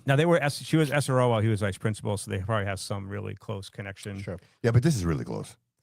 Yeah. Because if I'm sticking my neck out for you, Yeah, he's putting his Right? political career Yeah, on. yeah, Now there's a that's recall that exactly could it. start any day now. Absolutely. April 5th is the Yes. day it could start, right? you know, I wasn't even considering the recall. I have been very vocal about it from the get-go that I do not support a recall. I support the next guy. Like whoever you want to put in there next, I want to support that guy and let's do that. But I will say, when he did the whole veto thing, I found that very spiteful. Yeah. And immediately in my brain, I'm like, yeah, this guy he deserves to be recalled. Only because there was a conversation he had before that, right? There was an agreement, right, that he had with the city council that he would go through that. Well, we're talking right? about the investigation. Oh, okay, Yes, gotcha, he vetoed the investigation. Gotcha. And that's kind of what did it for me. Like, Yeah. why would you do that? Why are you going out of And your you way? skip precedents that you've done for the last, Absolutely. since he's been in office. Yes. And that to me, that's very Yeah. shady. Like for you to go just Well, he's done a lot of shady things. Yes. I mean, this was yes, just kind that's of shooting first, is the big asking one. questions later. This is the big one. That's the situation I for me. completely- And that so the optics of this, and I actually posted it, and it was very simple. I put shenanigans, Mayor Paul Coogan. Like that's exactly what I said. Because to me, this is shenanigans. None of this looks right. And I think it looks so bad. it is his obligation. It is his obligation to explain Yeah. it so that we all understand. Yeah. Right? Like not talking in circles, not telling me that you didn't read reports when you should be reading these reports. Your job is to take care of this city no matter what it takes. And there are important situations like this that require your absolute attention. And like, where are you? You don't even show up to the, I don't know what the circumstances were. He didn't show up to the school committee meeting. He wasn't there. Now that's another investigation. Like, it seems like everything that is encompassing in the Coogan administration is just falling apart. Like, nobody wants to work with this guy. Yeah. You know what I mean? And why? Why is that? Because, dude, I watched the school committee meetings. They're impossible. Yeah. Between Colin, between Colin and him, back and forth the whole time. I'm like, you're never gonna get anything done. And Aguilar, right? Yeah, All three yeah. of them. But see, but at least Aguiar, I think when he does it, he brings some. Like to me, it just seems like him and Colin just are just. Well, there's a clear dislike for each other, right? There's a clear dislike. Fine. That's a great point, David. Yeah. But that shouldn't matter. Like the way I feel about you It doesn't. shouldn't interfere with the way we do business. Like It if I doesn't. do public service, regardless of anything, right? My job is to do what's right. Right. And sometimes I have to work with you. You know, great conversation was Chris Peckham brought it up. He's like, you know, when I ran my first city council, he goes, me and the mayor, we hate each other. Like we didn't have any conversation. We didn't talk to each other. And I remember telling him, I'm like, Chris, that's not good, man. Because if you're a city councilman, you got to talk to the mayor. And then the second time he got elected, he's like, first thing we did, Paul Coogan called me in. We sat down. We talked about the situation, and we're going to work together. I'm like, that's the way it should be. Put your feelings aside, and for the purpose of the people who voted you in, make it work. But that's not the case, dude. Well, I just think that most people are emotional people. We react. It's just how we are. So if you don't get along with somebody, let's say in this case, Yeah. Chris Peckham and the mayor, during Yeah, this first time, yeah. it's their emotions have no choice but to get involved because we react and make our decisions based on our emotions. Agreed. So I think people, it's just so much easier to hate you and Yeah. dislike you Yeah. just for being either an opposite or you find out you don't like me. Yeah. And it's all it takes. So with that said, and it bleeds in. And it just let me ask bleeds you into both. the decisions. Do you feel like we're at a point now, the preface is that people no longer accept it? Like people are demanding answers? Like, I mean, because I think Mike, it's a slow start. just based on, your viewership, the numbers that you receive on the Fall River Reporter, Yeah. would you say that it's people are more increasingly interested and want to be involved? I mean, you see the comments, you see the interactions. They're interested, but the apathy, I always say apathy is a cancer to democracy. So the apathy of, I'll be outraged on social media, but not actually go and act. So we got a No Kings protest, right? So you have a No Kings protest against Trump, but then you have an audit that got voted by 70%. That's ignored. You have what's going on, you find out like, hey, our trash bill is millions of dollars more than expected, or our healthcare went up 13 million than we expected in the budget. No one does anything. Mm-hmm. Right. So they don't actually, but then when, you got a well-organized machine that is like No Kings rally, it's like, well, where's the No Queens rally? Right. Because we're ruled, Right. But we don't it's most protests now are very orchestrated. It's not Vietnam War anymore, where it was Right. very ground level, not right. organized. Right. and It was just- baby killers. Everyone right? knew it was right. time to end that war. Yeah, it was that whole time to thing. like Yep. people getting drawn on lottery on TV. You were getting sent off to war, right? Right. So people organically grew up. And now, since the Occupy Wall Street, it's just all been organized and planned, and it's funded by billionaires to go against other billionaires. Is what it really is. We're just pawns Like in the George Soros of the billionaire world. chess match. Yeah, right. Yeah, but anyway, I mean, he's not the only one. Did you hear Maura? He's not the only one. Did you hear her? Did you hear her at the rally? Did you hear her speak at the rally? No. It was very off-putting to me. I mean, obviously, I'm not a fan, but to hear her up there screaming and yelling like that, right? ICE and I never understood the ban ICE, abolish ICE. You're saying you're not for open borders, but you want to ban the guys that that's like you ban border patrol and Does it borders. make any sense? And the best part was the airports. They're like, oh, the airports, and then they bring ICE in. They're like, people are like, oh no, we just got through, like really super Did you fast. see the video where the ICE agent gave a Heimlich maneuver to a kid and saved the kid's life in the airport? It's like, these are the bad guys, right? These are the bad guys Yeah. saving lives. Yeah. But that's the narrative, right? That's the make everybody afraid, make everybody, the sky is falling, which is a great point, leading us into that, Mike. It's just a great segue. Yeah. And that is the No Kings protest. Like that just happened this week, last week. Was it last week? Yeah. And it's funny. We got a video. Saturday. You want to do that video? It was Saturday, right? You were a part of that, right? You were local when I would do that? Yeah. So Thought it was the there was second some one. here in Fall River, right? Was Fall River? Yeah, it was over by the South. You want to talk? You want to talk this in real quick? Which one are we doing? We're doing The, her. We're doing Cat Lady. All right, so this lady, I was already there and did a few videos. So I did a lot. I always, when I go to these rallies, I do one live video. I don't try to there's a lot of things that try to make people look stupid or try to take a side. I just walk around. If you watch my video, I was like, hey, nice, you drew pretty good. I was just kind of like going through, and that's how I do my first live video. Then I go through and then I do the interviews recorded, and I got a bunch. And then I was kind of heading to my car, and I look over at this lady, and she's yelling, and I'm like, I thought, because sometimes at protests, people bring their own little protests. And I thought she was saying no cats or no death to cats. I thought she said no death to cats. I thought it was like, okay, she must be like, it must be something I don't know about. Like they're killing. She brought a group. I don't mean to laugh, but So I I already go- saw the video, so I'm kind of like. So I go there and I say, what are you saying? And she's like, she starts saying, I say, you say cats? And she comes up to me and starts yelling. And that's how this video Yeah, goes. good. No death camps on American soil. So you're not getting ask what you're saying?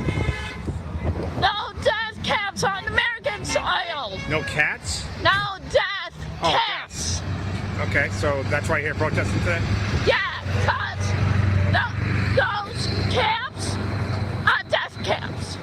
And no one wants to say you killing human beings in those camps or raping them. They doing what Hitler did. So they can shove it up their little tussies and smoke it. So where are these camps at? They Florida, I love the follow-up questions. I love the follow-up, Mike. I do. I love it. Keys, every building that they trying to put ice caps, they death camps. If you can't see it, you are blind as a bat. That's camps in the Like Keys? Florida they Keys? did Yeah, I'll go. in Germany. They did what?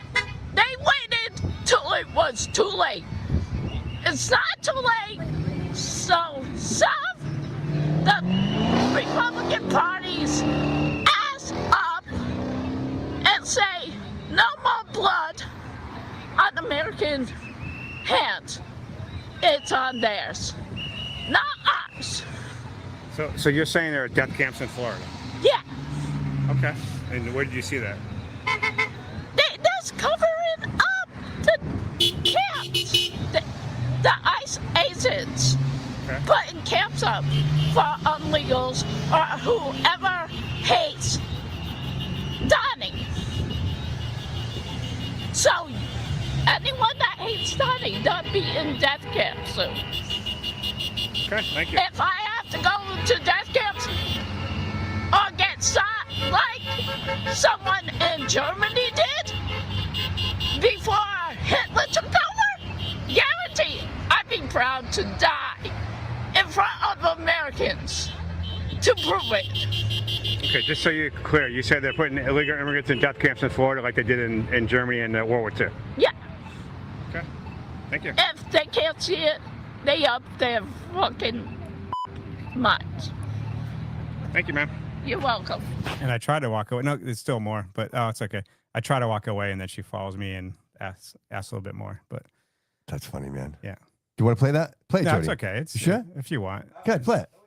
Oh, it's over. Okay. That was it. Yeah, that was it. All right, Yeah, that that's was fine. it. I think you had pieces you cut out of it for the beginning, right? Because I don't hear you say that first part. No, I was just watching her. That's the first time I engaged with her, though. Yeah. So listen, did you hear what she said? The scary part of everything she said? I'd be willing to die. You know who else would be willing to die? ISIS did that. Yeah. What? How did ISIS become, right? Yeah. If you're willing to die for a reason, if you've convinced yourself that you're willing to strap a bomb onto yourself and blow shit up, that's that mindset. Extreme. That's extreme. I know that obviously that woman struggled. There's some mental illness going on there, clearly. But it's the words that she uses. Yeah. I'd be willing to die. Well, it's totally different. One's defending. This one's not defending. Yeah, This one's one is actually real. The other one is just- I think I think a better. Wait, it stemmed out of hatred. Yes. for I think a better man. example is good in Minneapolis, hitting her Yeah. gas. and- Yes. Yeah, Yes. great we example. can argue, we can debate whether, and there's debate on there if she was gunning for the agent or not. But she was hitting her gas and turning, and you watch another angle. He got bumped by the car when he shot her.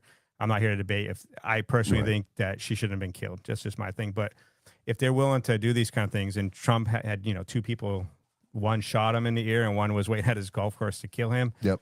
It does get to the point where violence comes out of some Right. of this. If you're thinking That's a good point. every question is would you That's a go great back in point. time in a machine and kill baby Hitler, right? Right. It's like you justify it, right? So it's like right. True. they're sitting to go, if I kill Trump, I'm saving people from dying in death Yeah. camps. Right. And that's the scary So, part. Mike, where do you think crazy they're thing, hearing this? Like, where did that woman come up It's all with those social media. ideas? It's all social media. That they're a death camp. She's convinced. That woman is convinced It's the that propaganda in the Florida that they read Keys, and watch. that in Florida Keys, that they have death camps. Yeah. Yeah.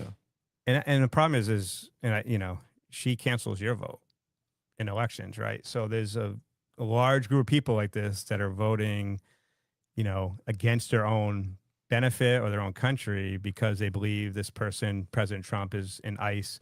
Now look at ICE agents. Most of them are probably like former veterans, former cops, those kind of things Yeah, that got sign-in bonuses, all that. Yeah. And you're willing to disparage just generally these Americans for people you've never met from other countries that come Right. here that have broken your own laws. Right. Right. And we could debate immigration laws all day long. My wife's, Of course. South Korean. Yeah. I'm married to an immigrant. But the idea of, and I never really understood the immigration. I don't know if you know this. Do you know what what law you're breaking if you come to America illegally? You know what the penalty is? It's a misdemeanor. Mm. If you get deported and come back in, you know what it is? A felony I think it's up to 20 years. Oh, wow. And like a $200,000 fine. So if you don't like the law, change it. Right. But that's the law, right? So you're blaming these guys enforcing the law and protecting people breaking the law. Right. And we got the Boston one to talk about later, but where they actually a child rapist from El Salvador was. I saw that. We'll talk about that if you want. Yeah, I mean, of it's like- course. you want Yes, to- yeah. I think that was one of the topics. Let's do it. Yeah, of course. Yeah. So if people don't know this, do you have that video? Or Do we is have? I didn't do the video. that- okay. So Did you send it to me? You didn't send it. no, to me. I didn't send the video. No. This right here. So you Yep. notice this guy here. One thing you'll notice, he's wearing an Amazon. Oh, he is wearing it. He's wearing an Amazon job thing, right?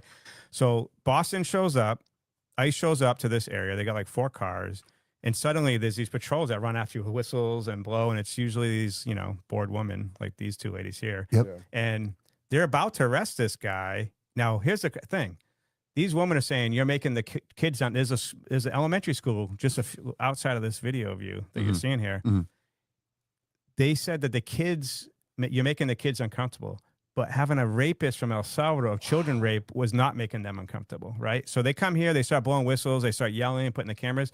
So ICE has to leave, and they didn't get this guy for 28 days later. So now this guy's living there Imagine that. near a school, child rapist from El Salvador, and he's delivering Amazon packages or doing something with Amazon. It took him 28 days later, and this was sent by an ICE agent. They were showing the video. Yeah. He was being surrounded by them because that's like with the good Of did, course. they're Right. yelling Right. at you, Right. they're Right. blowing They create all whistles. that chaos. Yeah. Right. So this is a guy that they're protecting while these guys that are holding him are probably ex-cops, ex-Marines, whatever. You're literally hating the guys that are grabbing the guys that are raping children. and you're protecting the guys raping the children. But Because you can, but you can say that to them, Mike, but- and they will deny it. They will fight you on that. because they're pretending to be virtuous. Like Mm-hmm. I'm trying to protect immigrants, and it's just fine, a great virtuous thing. But you're actually protecting these kind of guys because you don't know what these guys are here for. Right. Yeah. You're just assuming they're here to grab some innocent Right. dude in the car wash. And we're not saying obviously people that look like him or whatever whatever that status, they're all like him. That's not what No. we're saying. Yeah, and No, honestly, it doesn't matter what you look like, bro. I think that's the idea that people think that we're just targeting. So you're saying them. that profiling? Yeah, 100%. Well, what's profiling No Kings protest? I was Right. there. Yeah. Yeah. I would say 90% of the people there were white women, and the other 10% were their husbands they dragged with a leash. Right? It's literally who was there. I didn't see true. a single minority Right. there, and I'm Right. just saying, my wife's Korean. right, I didn't see right. an Asian person It there, never- a it Mexican never is. person there, a black person there. Yes. There was Yeah. no one. Well, because they all know what's And our best. parents are They all know immigrants, what's so, best. I mean, yeah. we're Right. we're very familiar with Yeah. in a sense of being close to a culture of some sort. Let's say that's not American, right? Being Portuguese, children of Portuguese Americans, but they were born there, Yeah. and so we grew up in a Portuguese home. I get it. Listen, I understand that there's a struggle here, and there's people I'm sure within every community from different countries But I that are posted- illegal here. You know what I mean? I posted ICE stuff in New Bedford and Fall River, and it was Portuguese guys who were rounding up. Oh, yeah. It was an Irish guy. It's But it's it's all. left out of the story. all. It's left out of Yeah, the it story is. because it's not. It doesn't really Yeah. get anybody's attention, right? Yep. It doesn't grab that. Oh, whoa, wait a minute. No, they want this. They And want here- this. But here's what the media lies to you and tells you that 70% of the people they picked up do not have a criminal record. And what they don't tell you is that means they don't have a criminal record in America. in America, Right. This guy was one of the guys they picked up that did not have a criminal record Mhm. because his Here. criminal record was in Salvador. Yeah, Salvador. Right. Okay, Right. so that's what the media will lie to you and say 7% don't have a Yeah. criminal record. Okay, but they do. yeah. They're in other countries. That guy I think was even wanted by like Interpol or something like that. Yeah. And I hate to even, because this is the obvious, right? But I hate to say it. The CNN. Because, every now and again, I'll turn it on. Yeah. Because I say to myself, what do people like? 'Cause narrative. you need to know. You need to know what people are listening to. And as soon as I turn that on, that show, from the moment it's like, it is constantly, the sky is falling. It's constantly Oh, it's the doom and the gloom. hidden narrative, the reason why. And they pump this narrative. And people like that woman right there, Yeah. they believe it. They, MSNBC, like so Rachel Maddow. MSNBC, yes. The famous- Rachel Maddow. Fearmonger is the The fearmongers, famous yeah. video is once you take the shot, COVID stops with you, ends with you. They convince you that, right? Yeah. And that And was a then lie. yes, That was a the complete lie. Don Lemmings of the world. You know what I mean? Yeah. Like they never. Don Lemon. I get to invade a church where people protest and blocking kids from their family. That's the freedom of press. Right. So I was like, okay. And he says, he's just documented. Okay, so I know guys are going to rob a bank. Mike Silvia jumps in as fall reporter. I get to videotape the whole bike robbery Right, and go, I'm right. just a reporter. I'm not Yeah. actually. Yeah, I robbing the didn't bank." participate. Right.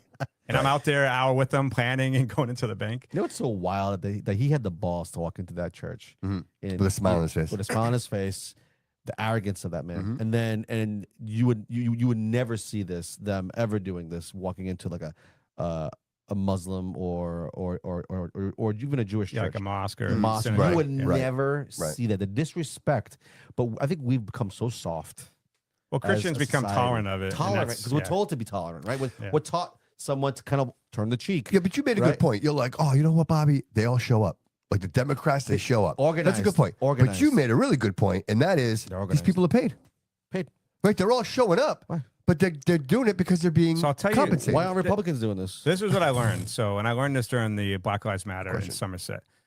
Those people, those people at the Oh, some good. No some- Kings they're not paid. It's the organizers that are paid. And I'll give you an example. So I think it was 2021 when we had the finally open up the economy and the Black Lives Matter protests. I go to Somerset because they're having a protest by the Trump store. So there's counter protesters, the pro-Trump, and there's the protest. And it's all kind of a lot of people there. And it's suddenly this bus pulls up. And this girl gets out. She's like orchestrating everything. I'm like, where are you guys? Oh, from New York. They're the organizers, the paid people. So they set up the Facebook accounts. They get people They ready to go. recruit, They right? get them They there, and then they recruit. show up and they organize it and they do it. It's kind of like during Portland, people dropping pallets of bricks off, right? Who's doing that, right? Right. To throw the Right. stuff, those kind Right. of things. Right. It's Peaceful very well protests. funded. It's very well organized, but the people you see in like my video, those are not paid people. No, in I'm my saying, view. but yeah, I'm just trying to make yeah, sure but people they're- say, yeah, try they're to, like, being herded by Yes. these entities that are organizing these. They create these You would personas. say the bigger ones are funded are more the major cities, though, right? You would think. even those, I would Thanks for say, the buck, right? it's more the organized. Like if you go to like the big cities in New York City Yeah. and you start like I did and walking around, there'll be some paid people walk over and go, "What do you hear? Oh, yeah. You can't talk to him." Yeah. That's your paid people. They're making sure that the clips like I had put out don't go out there. They want to make sure that they're controlling the narrative and controlling the voice out there. Right. And I don't mean to interrupt or anything. That's kind of like what happened to us in Providence with Loco. Like a lot of people were like being quiet when like for an example, Loco went up to someone. You can see this at the end. He goes, "Oh, so what are you guys doing here for?" And she goes, "I'm not here for that." And then that's it. Yeah. It's just crazy. I was like, well, okay. Personally, if someone came up to me, you definitely want to be informed. You're going to talk on the camera, and as you start talking to people, and you start realizing they're here because if we all open our phone up, we're all going to have different like feeds, right? But if you're on one side of the aisle or the other, your feed is totally different, Correct. and it just keeps It's very true. reinforcing your it's confirmation bias. Confirmation. So if you don't like Absolutely. Trump, and you're taught, and that's the crazy part. If you're watching TV and you're like, "Damn Trump," suddenly Facebook's listening, TikTok's listening to you. Suddenly you're gonna get the anti-Trump stuff, and then they're gonna want you to keep you on longer and longer, and it's gonna keep ramping up. And it's the right-wing stuff too, Right. right? It's the same thing, and it's both sides, and then it really separates us. And I think that's what it is. It's the clear line, right? There's nobody in the middle. Like it literally defines everybody. You're Facebook either sells here. information. You're either. Dude, they all do. Yeah. They all sell That's the all they information. do is they sell information. Yeah, dude. And the worst part is that you think that we've evolved, but the truth and reality is we are so programmable. Everything we do, it's just Everything we do is actually. It's that almost, it's almost like. I go back to the toilet paper. Remember the toilet paper scare? Like to me, that was so, bro. I didn't. That drove me. I thought COVID was exploding diarrhea because everyone was like, when I first heard about it, everyone was. I go to the grocery store for the first time. Yeah. I'm an ex-military guy. I'm buying like water. I'm buying food. Survival. And I see grocery carts full of like toilet paper. And I'm You like, can wash your ass, by the way. and I'm like, oh shit, I'm gonna have blood out my ass. Like, I'm like, I don't want to get COVID, right? It scared the shit not to get COVID. I was like, right. I had to borrow toilet paper from people because it was sold out for months. How crazy is that? Now, mind you, most toilet paper is made here in the U.S. Hey, what's made overseas. What's There's no issue even with that. crazier is I used to work at Amazon during that, and that was all that was bought was just toilet paper. It was toilet paper and paper towels, man. It was the craziest thing I've ever seen. I like within the day, I probably like took out like 2,000 rolls of toilet paper. It's crazy, dude. People thought invest in Moderna for the vaccine. No, invest in the toilet paper. Toilet companies, paper. right? If we only knew. You know, at that point, just put a. Now we know next time. Diaper. You gotta put a diaper on. Yeah, dude. And Save you money. We're laughing, but dude, in reality, Do you remember the first time you ever saw COVID? I'm laying in bed with my wife. We're both. I remember. We're both looking at our Because of you. phone. the Chinese people? I look. Yeah, I falling look at. over. I look at these guys in those big spacesuits dragging these Chinese guys out of Yes. the apartments. I'm like to my wife, like, I wonder if this is gonna get bad. Wait, She's remember, like- you remember the first case? First case in Florida. It was the first. It was the first case in the U.S. happened in Florida, and that was it. Once that they reported, oh my God, first case, Yeah. and then second case in a whole different county. And then it was 2 weeks to what is Yes, that? What was 2 it- weeks, what was it yeah. called? Day. No, it was 2 weeks Was it? to slow the spread or something Slow like the that. spread. Right? Yeah, Yeah. right. And it turned yeah. into months, right? Yeah, Yeah. months. Then we all remember the Biden with the Marines and the red behind him going, "You unvaccinated. What's going Our on? patience is You going buy thin." the Yeah, it wall. was That's kind exactly of what it was. Yeah. No, No, don't do that. They're gonna take your photo. Of that. No, they Put it couldn't on. see it. It was on you. Thank God you did, bro. But again, when you really think about that's the programming. Yeah. That people were panicking for toilet paper. People in mass were running up to people without a mask, walking the dog, saying, "Where's your mask?" And they broke the 6-foot rule to say it. Right? It was crazy. So if that wasn't so evident, stupid, dude, People are so dumb. but we're programmed. Oh my God, Yeah. no, we're just dumb. Right? It's outrage. You Yeah. almost wonder, like we lost that sense of self-preservation. You know what I mean? Like I need somebody to tell me what to do so I can survive, so I don't die. One time I almost got fired for not getting vaccinated. Yeah, me too. Well, Yeah, but not okay, so really. think about this. This is the question I always ask, and people want to explain it to me. The Chinese unleashed a plague onto the earth that killed millions of people. Yes. Yeah. Then they sold you all the protective gear, Yes. and there's been no punishment for that or lawsuits or anything. We're just supposed to if a bartender serves someone, they end up dying, that bar gets sued for that one death, right? Mhm. The Chinese not only put a virus out that killed millions and hurt a lot of other people because the long COVID is a thing. Yes. And then they sold you all the gear to protect you, made a fortune off it. Where even Trump, no one has like try to hold those people accountable, like Accountable what for they it. did. It's like Right. bioterrorism. Well, Yeah. they think by sometimes firing somebody, that's enough, right? Those people like Fauci and all that, and they were targeted after, they were questioned, and but nothing really happened. Nothing really came of it. I mean, the guy was responsible. Him and the other fucking idiot were responsible for like because I think it was for them. I think it was a vaccine. successful mission. I think they executed that, and I think they made a lot of money. There was a lot of money. Well, clearly there was a play. And then they locked the files for 75 years because they can do that. I don't know how they can do that, but they lock all the Pfizer files for 75 years. So by the time they open those files, none of us are here. We're all gone. And that would disclose exactly what it was. The mRNA vaccine, the testing. The crazy part was we were told, and everyone, if you disagree with this, that a bat pooped in a wet market, and 2 million people died. Not that the COVID lab Right. somehow had a Yes. leak out of it. I still think it was a leak. I don't think the Chinese did it on purpose. I No, just no, think it right. was a Yeah, leak. I think- Some yeah, I guy think went it was home intentional. and got Yes. his wife Yes. sick, and then it went around. Yes, I agree. I think it was unintentional, but nonetheless. Even Jon Stewart was making fun of, like, you're telling me it was a bat, not the COVID study research facility. Fucking bat theory. Right. That's right. I Yeah. forgot about Dude, that. and we paid for it. Yeah, he said a No, bat pooped in a wet market. actually, and it we was, all, 2 we million all people got died. it. Hold on. Let's get it right. It was a pangolin. A penguin. It was a pangolin. That's whatever. It's like a fuck is bat. that? It's It's like not a a bat. bat. Oh, okay. Yeah, it's a pangolin. That's It's a bat and a penguin mate. It's something. It's And that- weird. It's and different. that thing- Yeah, and that look thing it up. took a Look up a crap. pangolin. Look up a pangolin. That's what they're saying it was. But nonetheless, we funded that. Yeah, I think we did. Yes, we did. We funded that Yeah, research. Fauci and the guys did. Yeah. And so I think recently Trump terminated Fauci's. He had Secret Service. He had like some type of Yeah, security. that's been a thing for a minute now. Yeah. So now, does that guy ever get prosecuted? Does he ever No. see No, the they'll never get consequences of prosecuted. No. right? That'll never happen. It's dangerous for an official Yeah. to be prosecuted. Yeah. I think that's the way they look at it. It's when an official, when one is targeted and actually is, let's say, is faced with a crime. Yeah.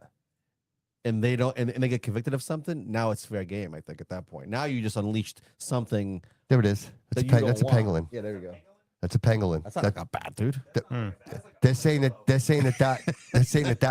that was That was the thing that the caused COVID. Pangolin. I tell you, that's what they said. It was a pangolin. Yeah. Dude, so sometimes I That thing retain is I ugly retain the looking. silliest information. Well, it was relevant at the time. Yeah, It sure. was important. Sure. You know And what I I think that changed the landscape of the world. The whole world Oh, changed. 100%. The whole world changed. Well, there's those major events, right? We had Yeah. 9/11 major event, right? We have, there's always every 10 years or so, give or take a couple of years, there's always a major event that rocks this nation, right? Or rocks the world. In this case, it could be Iran. I don't know. Who the fuck knows? We don't know how long this is going to go for. Mm-hmm. But this can go on for a while. They're saying this could have been in the plans 30, 40 years ago. COVID is the new flu. You're going to have a new variant every year now. Every year now. Yep. I mean, they just came out with a new one I just saw last week. Yeah. So- Yeah. So if I got vaccinated, then I'm still gonna catch it? Oh, you got to get vaccinated. Like the flu, you're going to have to get Oh, a vaccine every year. I thought they told me I was Works all out set. well for Pfizer and everyone, doesn't it? Right? Seriously. I like to see. No, me neither. would like- I didn't no, get it. I I was kidding. I didn't get Yeah, it. no, I never got it. I got the first one, and but after that, I haven't got. I'm almost anything. concerned. I'm almost convinced my dad had a reaction to that, and that's what caused him to have. Oh yeah. Right. 'Cause He took the vaccine and he took Yeah. the booster. After the booster, you noticed the big difference in my dad. They all My got dad- immunity. You can't Yeah. sue if anything. Yeah, I They know. track it I know. after. That shit was all waived in the beginning. Yeah. Yeah. Taylor's had a couple of family members. He mentioned it when we were sitting at the podcast. Yeah. He's like, "This is me telling you that COVID existed before they told you it existed." Absolutely. Yeah, crazy man. Yeah. And And then I here know we people are. who died from And here it we are. That too. was That's the 2018. We're crazy thing. still talking about it, right? We're still feeling The right? reason why is because our economy hasn't Yeah. changed. You know what I mean? All There's still people there. The fucking masks still. You know Let what me I mean? ask you this. The idea is still there. Did you guys used to get the flu vaccine? No, never. Never get. I used to. I haven't used got to. it in Every- 7, 8, 9 years. Yes, Maybe. Never. I used to get it. My doctor would be like, "Hey, flu shot." I'm like, "Yeah, what the hell? Why not?" Now I do not. I refuse to get it. Do you know I don't get it. I've only had the flu in my life twice, my whole life. Mm. And I've never, maybe when I was a kid, my mom, had to get the vaccines to go to school. But after school, ever since I've left over 20 years ago, But I've in a never way, I taken think a flu I shot. think some vaccines are important though. No, You no, know, no, like no, no, no. polio. I'm not shitting on vaccines. per Yeah. se. I'm shitting on something that you can build an immune. Yeah, but an immune the to it, though. flu and the COVID shot is for people with pre-existing conditions and elderly. Yeah. It's always been if you're a young 18-year-old don't need male, it. you don't need any of that because You your don't need body will it. be just fine, right? Right. But if But you're they're still like, trying to push it though. Herd immunity. yeah, but if you're like 85 years old, Yeah. you have like 7 medical conditions, you got to protect yourself because you're at high risk, and that's what it's Correct. always been. Yeah. Correct. Yeah. And dude, and how about the amount of corruption that came out of COVID? How many people pretended to be that PPP and got all kinds of money from I the still get press releases almost every day Right. that they're prosecuting people, and I think it was something like, Oh, they're probably for years. but and it's years it's they something have. like 40 or 50 billion went overseas because they just wanted to get the money into the economy. So it's billions that went overseas of people applying for COVID funds. Yeah. John They weren't Gotti- denying John anyone Gotti's at son. first, you know. John Gotti's son PPP was loans part of that. and all that was like, Yeah. it's in the billions went overseas. Oh yeah. Do you think they'll recover some of They that? never, they don't know. Government recovers like 10% of fraud money overall. Who was a celebrity that got caught doing that? Wasn't there a celebrity that got caught doing? There There was was a few. There was a few. Or Yeah, at I least think you're right. I was just saying. it was. that. Yeah, I yeah, mean, yeah. they took. It's crazy when you think about it, though. Yeah. I mean, Yeah. people even if on that level were even You know, it's funny. look at the scam. I mean, the money was there. And again, we were talking about this earlier. People that have an ability to do things outside of Yeah. what we consider, Yeah. right? Because we're the ones that are like we're We're the good guys. dude, we're compassionate, right? We Yeah, have yeah, empathy, yeah. and like we don't Yeah. want to see somebody. But these people, like they They don't truly give a are shit. individuals. Like they don't see. Which brings us to the next point tonight, and that is the 72% of Americans vote. Massachusetts residents voting for an audit. So if you don't know, Diana, hold on, Desaglia. Desaglia. I like her. I do. So she's pushing for transparency. She's a Democrat, Yeah. and she's been on this push. I support everything she does. I've been sharing all of her stuff. I know that we even reached out and potentially will be Yeah, talking we might. to her Yeah, we might have something going on. at some point. I just, it's one thing to realize if she was doing this on her own, Yeah. but she's not. She's got the power of the citizens. She's got the power of the 72% that voted for an audit. Correct.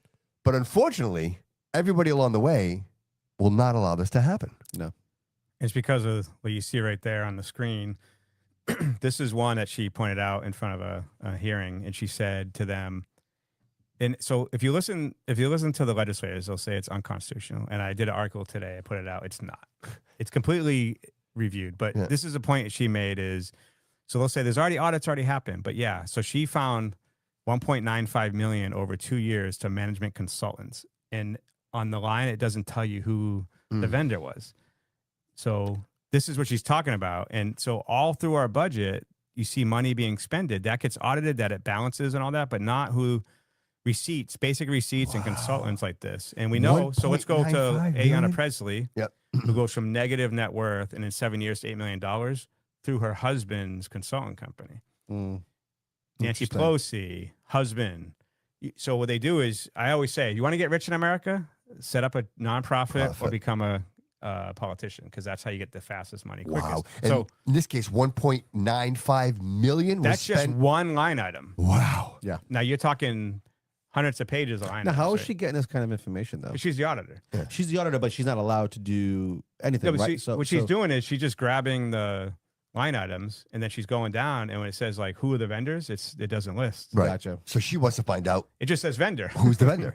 Gotcha. So if she can't even get that information, that's what they're blocking. Sure. So it's all these kind of like receipts and family connections, or like Braga Bridge. That thing came out at like $600,000 for phase one, Yeah. and then it was going to be estimated like $4 to $6 million Yeah. for phase two. It goes to 10 million, 14 million, 20 million. So I interviewed Carol Fiola and Michael Rodriguez. Michael Rodriguez, who's the head of Ways and Means, is like, oh, that shouldn't be more than $1 million. I'm like, okay. And then That whole job the whole job's 19 million. shouldn't be more than $1 million, is what he said. Yeah. And then Carol Fiola says, well, it's Mass DOT money. Give or take. So give it's or take okay, 19 right? million. It's like it's better we get it than someone else. And I'm like, okay, let's say that's all fine. When you hire a company to do a $6 million job and it turns into 19 million, can we at least find out why it was another 13 million? Right.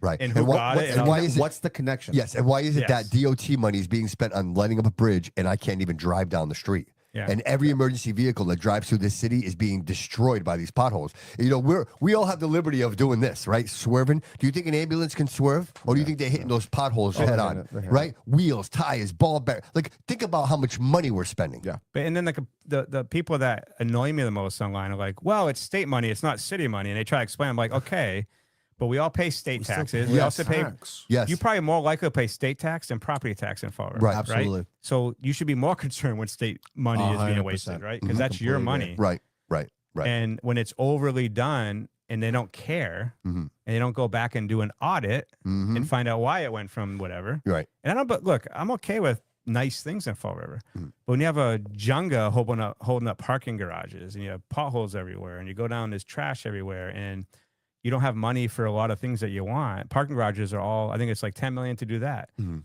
And I found out through my research that Braga Bridge costs 22 million to build. The lights were $2 million cheaper than the whole bridge. Now again, it's Different- inflation, all that. yeah, Which is, right, inflation would right, probably be yeah. 35 million, yeah, let's say, sure, right? Sure. So sure. let's say we doubled it to 44. Right. You still, the lights on it are going to cost half of the bridge to Right. build it. Right. Yeah. And but the thing again, the infrastructure is so deplorable that why would you funnel that money there and Well, you not? saw the old Duro building, right? Are they still? That's one of many. Yeah, It's just yeah. like I thought of you instantly with the whole like broken window theory, right? Like instantly, the whole building is telling you, man. is just tattered, right? Yeah. You have a bunch of trash. Yeah. Piled up. There's a massive fence going around, all overgrown. What are we doing with these Yeah. properties? Mike and I What were at are the we city council doing? meeting, and that gentleman came in Pleasant Street. He's like, "Hey, Yeah.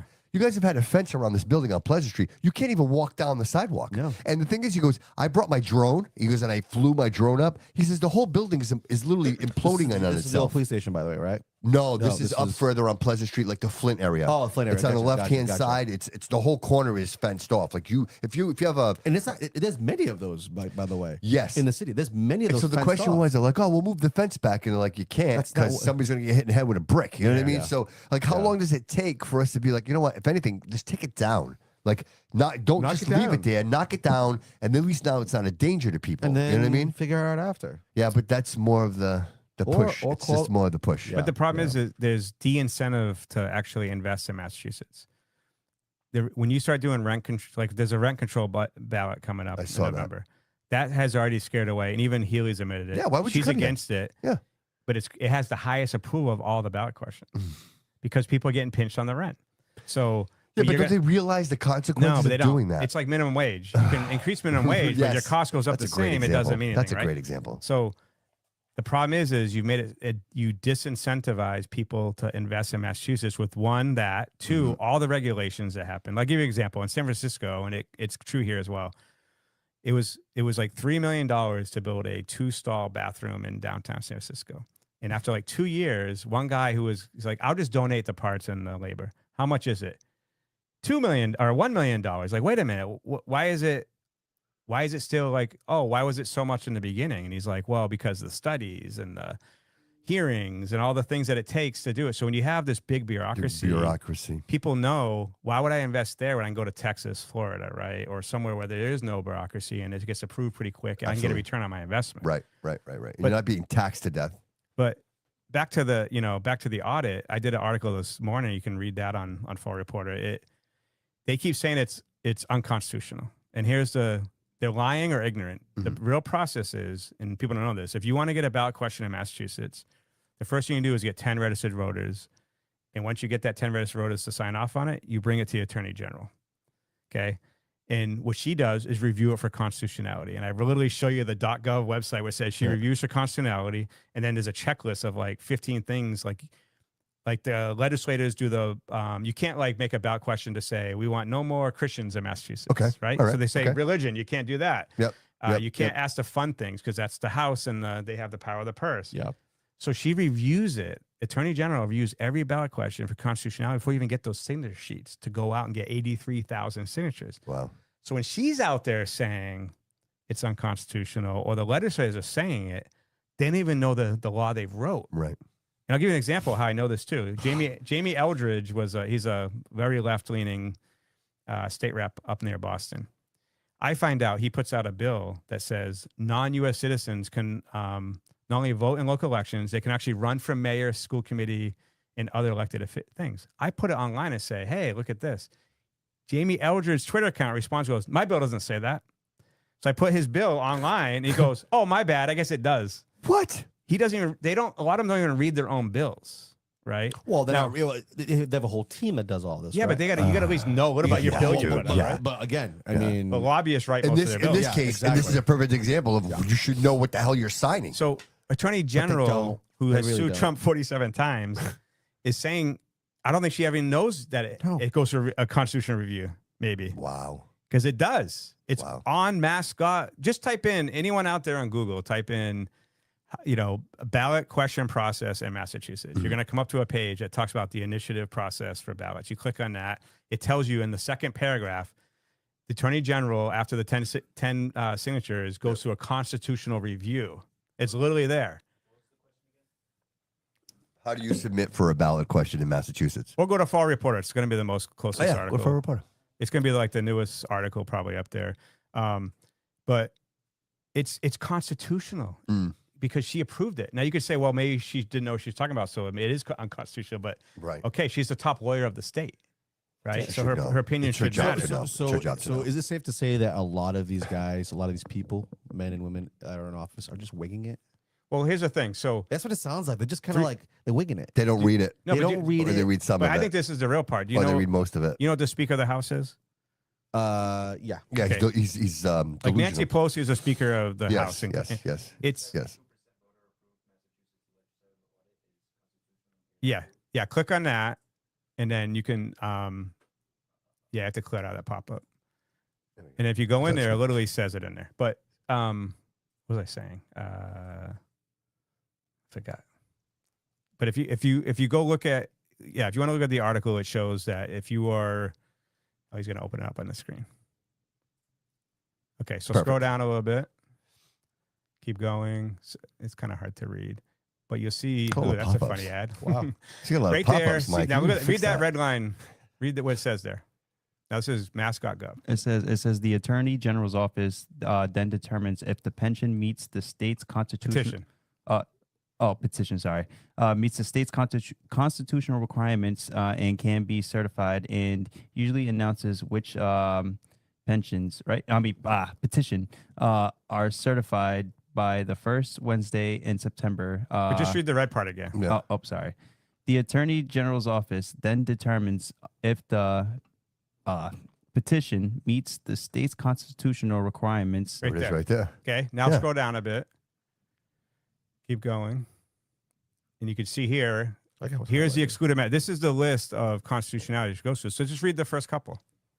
It says relates to religion, religious practices, or religious institutions. Well, So there you these go. are excluded matters, right? Yep. Like I'm talking about. Like the no-brainers, right So there. there's a list that she has to review to say it's constitutional or not. She Yeah. approved it based on this list.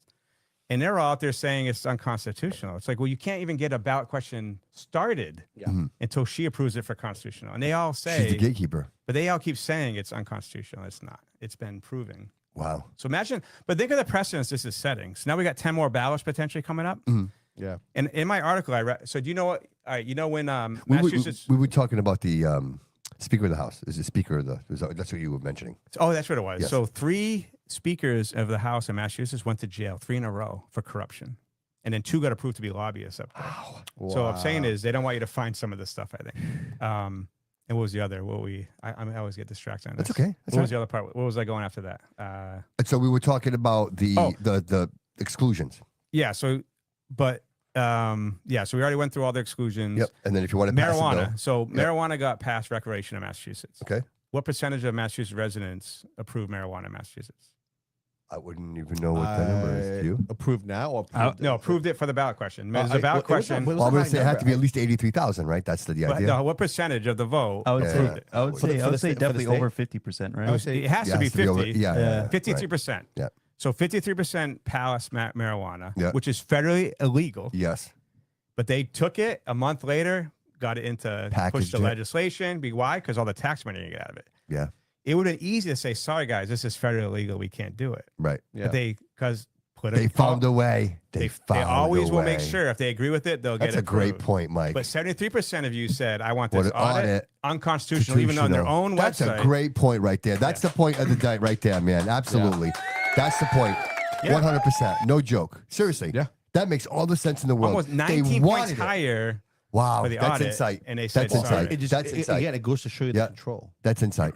The whole, Yeah. the whole thing is controlled. And I support decision. recreational marijuana. No, but that's just the point. The point is That's that what it they was. made it like at 52%, they made it work. Yeah. At 72%, they're not Yeah, making it work. Yeah. And now we got Wow. now we got 10 more. Wow. So it's an illusion of democracy. So now if we actually, let's say we pass all 10, Yep. they could pick and choose and say, well, those 5 are unconstitutional. These are constitutional. Wow. The ones, so it's an illusion of you have a voice. For Wow, petition Mike, I wish you didn't say that. Now I Yeah. see it. Damn Oh, it. Bobby, you've known this. I know, but when he says it, it's so like You've in known you. this. We've Yeah, talked about this so many I know, times. but you know what, dude? It's one You thing just to had somebody more educated. I know, tell but you it's that. one thing to Break it realize down they're better doing for it you. because they want to, and then he says something like that, and I'm like, oh, they have the ability to do it. They absolutely, OC, my man. yeah, organized man. crime. They control the law, They control bro. They everything. control the laws. Now we have a ballot question to make the state tax from 5 to 4%. Mm.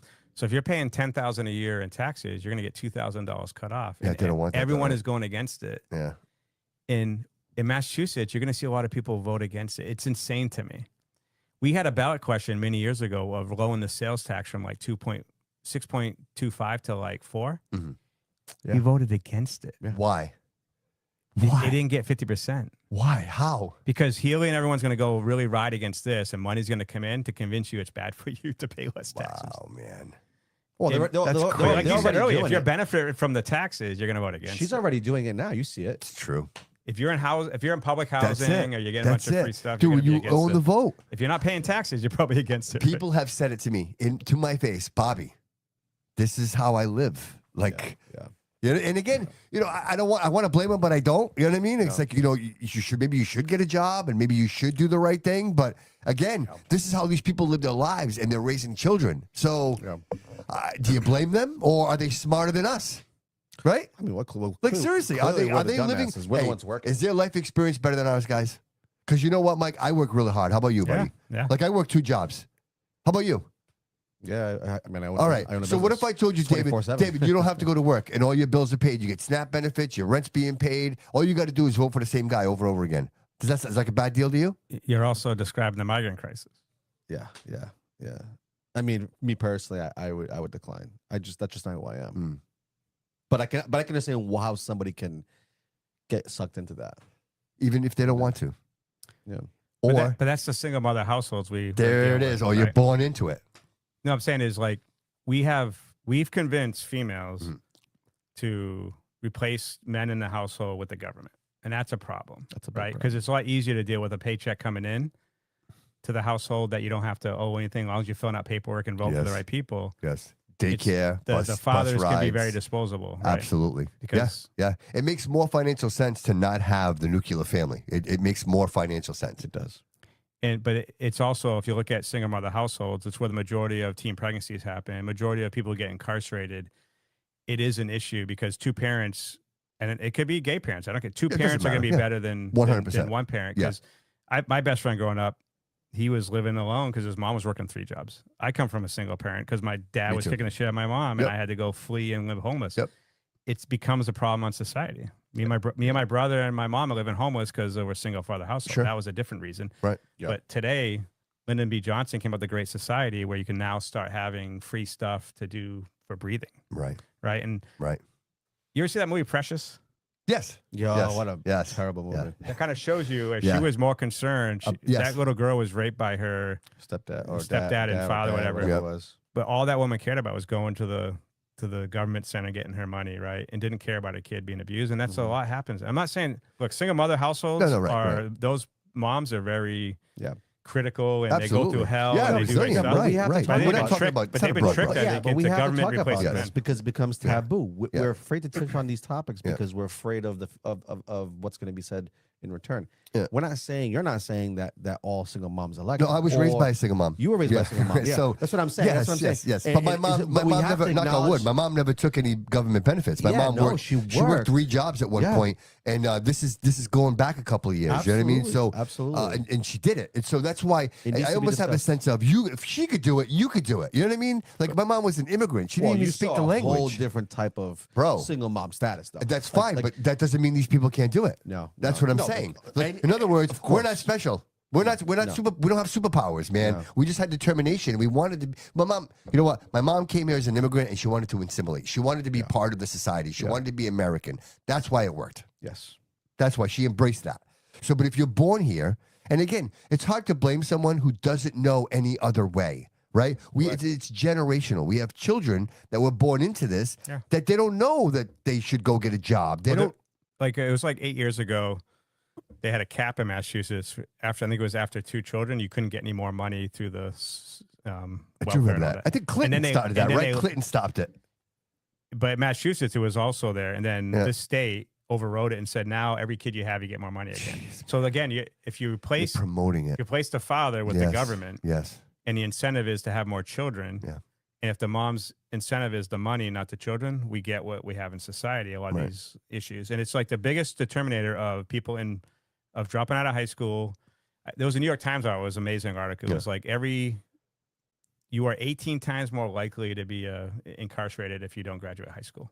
Oh, wow.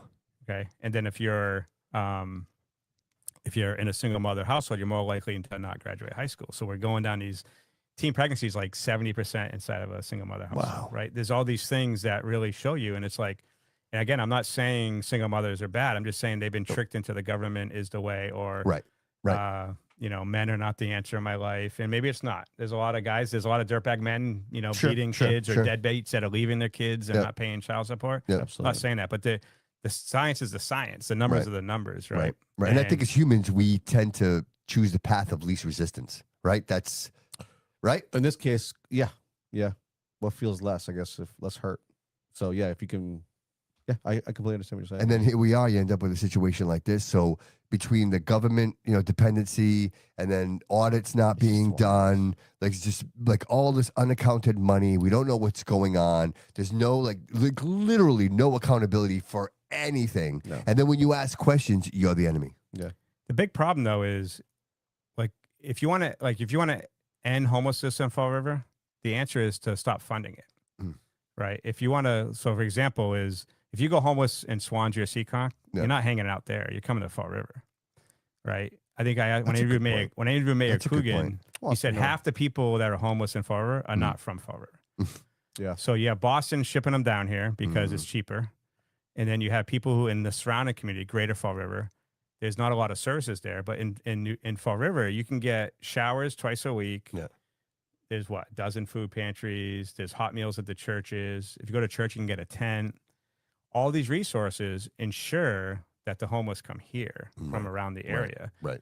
And a lot of times it's, from Boston, because Boston's like, I personally think we got South Coast Rail so they can get rid of a lot of like people from Boston to come down here. Because if it's like $4,000 a month to take care of someone in Boston or $5,000, it's like half that here. Right. So the government now is saving money by sending people into Brockton, New Bedford, Fall River, those kind of like. Giuliani sent them to Florida. Remember that? And then Florida sent to Martha's Vineyard, right? So funny. And then, dude, and this is what it is. It's perpetual. And this is, unfortunately, I say perpetual, but it seems like they keep getting better at it, right? This machine isn't slowing down. That's the part that scares me. This keeps getting bigger. The government dependency is increasing, not decreasing. Well, it was designed to be that way. And now we're paying $1 trillion a year on interest. Yeah. You know that we pay $3.5 billion a day on the national debt? Dude, imagine that. So think about this, $3.5 billion a day. And who are paying? China. Interest. Well, China, Bill Gates, all the guys own the bill. Yeah.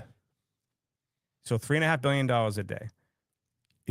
If I could take $1 billion and send it to 3 cities in America, think what that would do. What would $1 billion do for Fall River? Oh, come on. So we could send to 3 cities a day, $1 billion every day for a year. Instead, we send it to some billionaire's pocket, China, India, everyone who owns our debt. Yes. $1 trillion. We throw around billions and millions like it's crazy. Now we're into the trillions. Yes. And it's just crazy, the debt. Well, we were sending to Iran, we were sending what? 4 million. What was it? 4 a lot million? of money. A lot of pallets of money. Yeah, it was like $4 million a month or something like that. It was consistent. And you say to yourself, why? Why would we do this? You know what I mean? Well, it's designed that way because, like you said, it can always be good. You need the balance. You know what I mean? So the argument, you're probably not privy to this, but what we talk about it often is if you had utopia, right? Yep. So like, did you ever hear the experiment with the mice? They take 6 male mice and 6 female mice, and they put them in a perfect environment. And after a period of time, they stop reproducing, and the whole populace of the mice just died. Because they had no purpose, right? That makes sense, right? So are we creatures that require this conflict? We require this because without it, everybody's living in a utopia. Then what happens? We start eating each other alive. Do you believe the conflict is necessary? Like all of this back and forth. I think conflict is, you can go back to Rome, right? You had the Colosseums. Conflict is generated to basically distract you from what they're doing behind the scenes. If you look at the Romans, watch any like the movies, they have them all out there, they're throwing bread to them. Yep. And then they're having people who are slaves or from other countries killing each other. Right? Yeah. Gladiators, right? Yep. And that's to distract the population. NFL football, TikTok, it's all to distract you. And now we not just distract you, we program you through TikTok and Facebook to go a certain way, right? So I think it's the chaos is sometimes planned, and sometimes unplanned, like COVID. I don't think it was planned, but Chinese definitely took advantage of it. Yeah, so did we. But as long as we're fighting each other, right, the guys that are stealing billions are getting away with it. Right. Because, there are people in this city that still feel like everything's great, everything's fine. And what are you talking about? Because they're doing well. Yeah, I get that a lot. I get that a lot on my social media. People like, I'll make an opinion piece. Like, you'll write something, I'll do an opinion piece. And right away, people are like, oh, well, Trump's doing this. And like, well, this article had nothing to do with Trump. Like, why would you even bring Trump up? Like, and so I guess it's that derangement syndrome, right? It's that programming. Yeah, it's right? programming, like he mentioned earlier. Well, the thing is, I get disappointed because I would love to have a conversation with you. But if you start your statement with, well, if Trump did it, I say to myself, well, nothing in this article says Trump. So why would you automatically go to Trump? Because now I don't want to talk to you. Yeah. Because, right? It's a straw man argument. You know that Yes, how you straw yes, man, right? So yes. you always deflect it away from, and that's the hard thing. It's like, okay, can we just talk about this one subject? And it usually will always derail to what is on their mind, which is something totally different. And once you use but in every sentence, you're clearing out everything that was said before that, right? So it's always like, but Trump. So you're just like, it's a weird thing to me that you could like get people to say Chinese spy balloon flying over the country was okay. Oh my God. Right? Flying over all the military bases. Twice. Right? You have these things that they'll actually rationalize because but Trump or but this, right? But the GOP, but this. It's like same thing with Republicans. You can't just say but Biden on everything, right?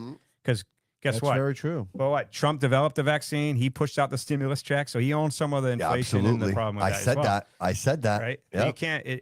And then if you go, but Biden, then it's like now you're following what they're doing right there. And I usually think it's people who don't have ammunition to argue, usually like the but Trump.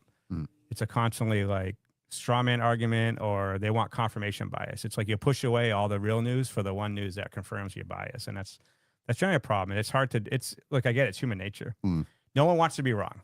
Right. You don't want to live your life for 18 years believing something and then suddenly all of a sudden somebody tells you that, and now it's an attack on you, not the that's a argument. great point. That's the COVID argument, right? Yeah. Try telling somebody that got the vaccine that it was a bad idea. They're not, because they already got it. Nobody wants to admit that it was a bad idea after they got it. You got 18 boosters after. That's You don't what want I'm to saying, right? Shit, you don't want to right. own it. Like, no, it's not about. I didn't make a mistake. I didn't make right. Fucking stupid fuck. Dude, that's a terrible. Well, that's why I always say I see people at No Kings protests, right? And I'm like, well, weren't you the ones making us have vaccine cards to go into everywhere we want to go in? Seriously. You could spot Like, those. isn't that a you could king spot making them sure you have anywhere, like a Yes. You could spot those fuckers anywhere. Well, the hair, color of the hair. You're a little too late on that. They got one. purple, green. You can see them coming a mile away. I beat you to it. Yeah, dude, I look at it from my point of view, and I look at the world. I see the news, and all I see is just fucking chaos. Yeah, I see. but it's different for you, David. You have a daughter. You have a 14-year-old daughter, right? Yeah. So, and that's what worries right? me. So Mike and I don't have any young kids, right? I mean, I got my granddaughter, but that's my daughter's got to worry about that. Yeah. Like, how does it work for you, bro? When you see all this and see what she's actually going to be, right? This is the future for her. Yeah. There's been a couple of times she's 12. There's been a couple of times where she's like, I'm sorry, I thought she was 14. yeah, 12. But still, trust me, Yeah. she could be 14. Yeah, it's all right. You look around, and one time we had a conversation, and to touch on like more of that gay kind of that's not a swear word. It's not a swear word. I'm talking about them for real.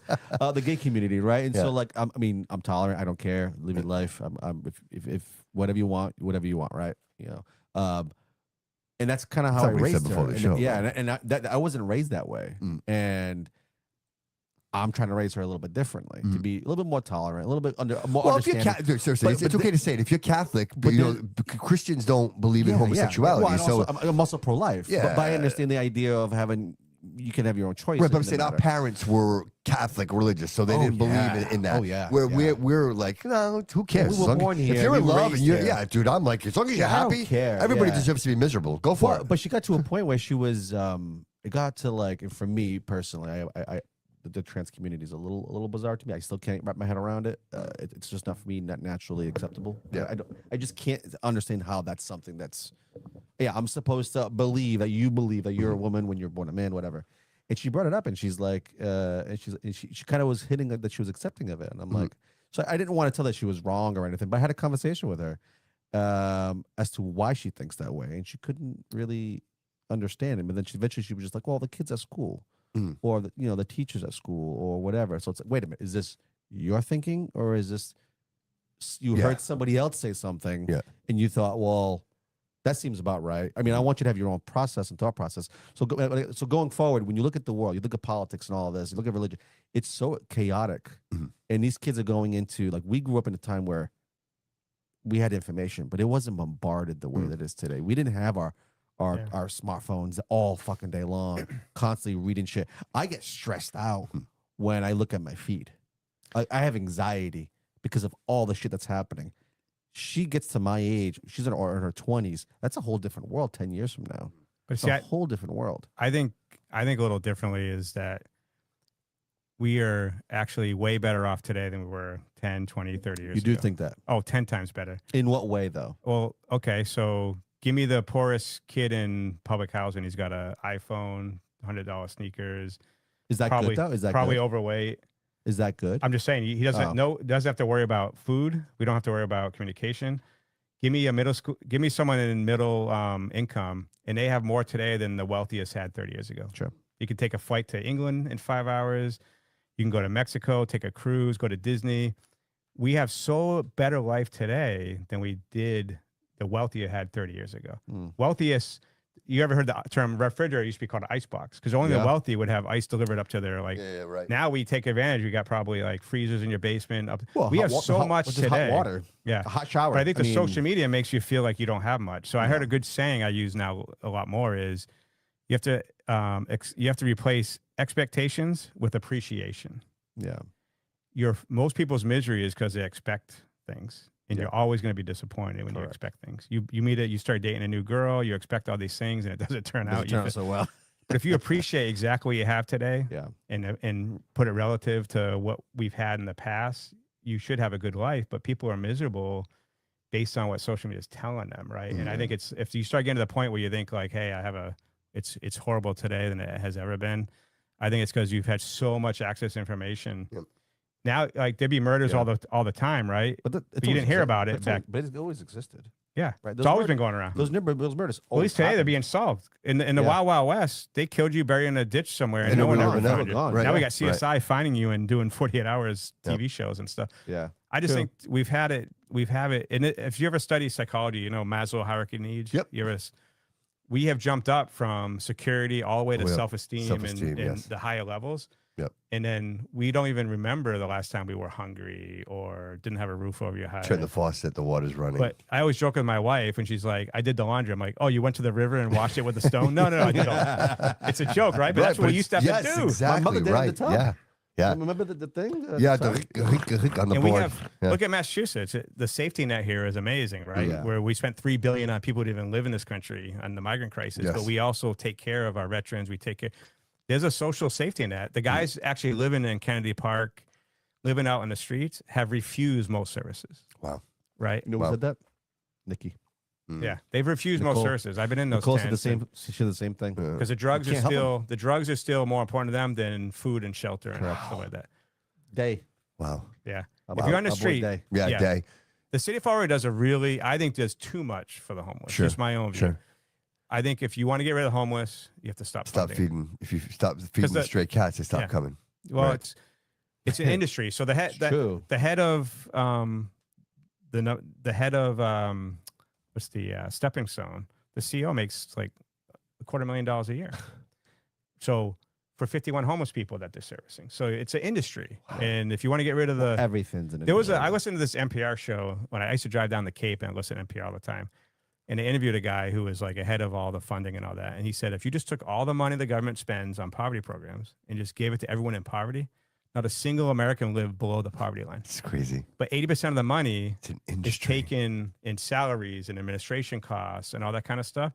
It's an industry. It's not there's no homeless problem. And homeless is a bad word. Mm.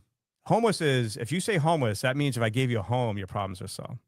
But if you don't solve the underlying conditions of why Sure. they're homeless, Right, probably right. trauma, Right. rape, lost a child, what caused them PTSD. into Well, that we problem? kind of took that. We PTSD. kind of took that away from them, did Yeah. we not? We closed all facilities. Mm. Right, we closed all facilities. Our mental hospitals are all gone. The help is That- gone. Yeah, right? that's a That's Yeah. a huge one. Yeah. We've talked about this numerous times. I Yep. mean, the process of like once they shut it down, they had we moved into the streets. moved into the streets, had no place to go, no Mm. help, no nothing. And then we give them a tent, and we give them. And you can't section them. That's No. the real problem. Yeah. I did a story in New Bedford where a And lady can you over explain? Can you explain the section, by the way? Yes, I think it's like section 35. They always say section. Hmm. So you can go to, say your daughter is cutting herself, committing suicide. You can take in front of a judge and say she's a harm to herself or the public. And a judge make a determination. That has become so freedom of speech, kind of like we allow people to panhandle as freedom of speech, that it's literally freedom to hurt yourself in many ways. It's so hard to section someone, right? So you could have someone who, I did a story in New Bedford, and the lady overdosed like 2 or 3 times in a 24-hour period. I think it was 3.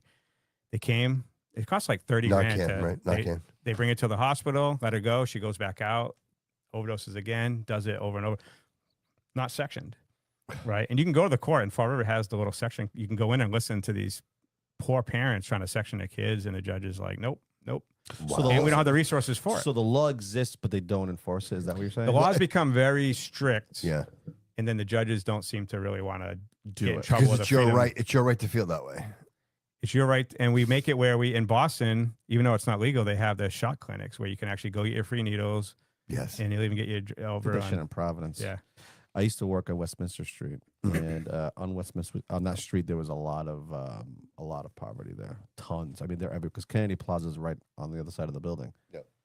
And when I started working in that area, there was always a cop, 2 or 3 cops walking beat, right, always in that area, and enforcing these guys to beat it, right? Beat it. I think it was I forgot the mayor's name, the Spanish guy, Larzo yeah, I don't know. was the mayor at the time of Providence, and it became a big deal because these guys, these homeless people, and a lot more drug addicts, were harassing everybody on the street to the point where they got physical, right? And these cops had to go chase them down, right? Arrest a couple of them. Even with their presence there, they were still there making a ruckus. And then one day, the mayor said, and he all he did was just pull his cops from that area and said it's not okay anymore. We have to let these people panhandle, like it's their right to. Will And- Flanagan got stabbed by a guy with 15 arrests. There right, you go. on his And the record. number skyrocket. You want to see the aggression? Yep. The women, you never saw women walk alone on that street. They just wouldn't. Whereas before, when I first started working there, they were. Now, our numbers dipped. Our store was doing terrible because nobody wanted to come in that one section because they knew what was going to happen. They're going to get harassed. The guy asked you for $5, $20. 3 minutes later, he's coming up to you telling the same story. Yeah. Either he forgot or he didn't give a fuck. Right. He's going to tell you the story to get what he wants. And that happened every day, all day long, noon, evening, night. In the middle of the night, it happened. They were sleeping in your back. They were by our cars. One time, I was parked in a parking spot, and the guy was legit almost under my car, sleeping. I got in, and me starting the car is what startled him, but he was half under my car. Jeez. Yeah, because they allowed it to happen. My mom gave change to one, and he threw it back at her. Yeah. She had change, and she gave him the change, and he looked at it, and he threw it at her. How about the guy that was the study, not the study, but it was actually an actual homeless man who pretends to be crippled. Mm. Have you seen that story? It made like national news Yeah, a while back.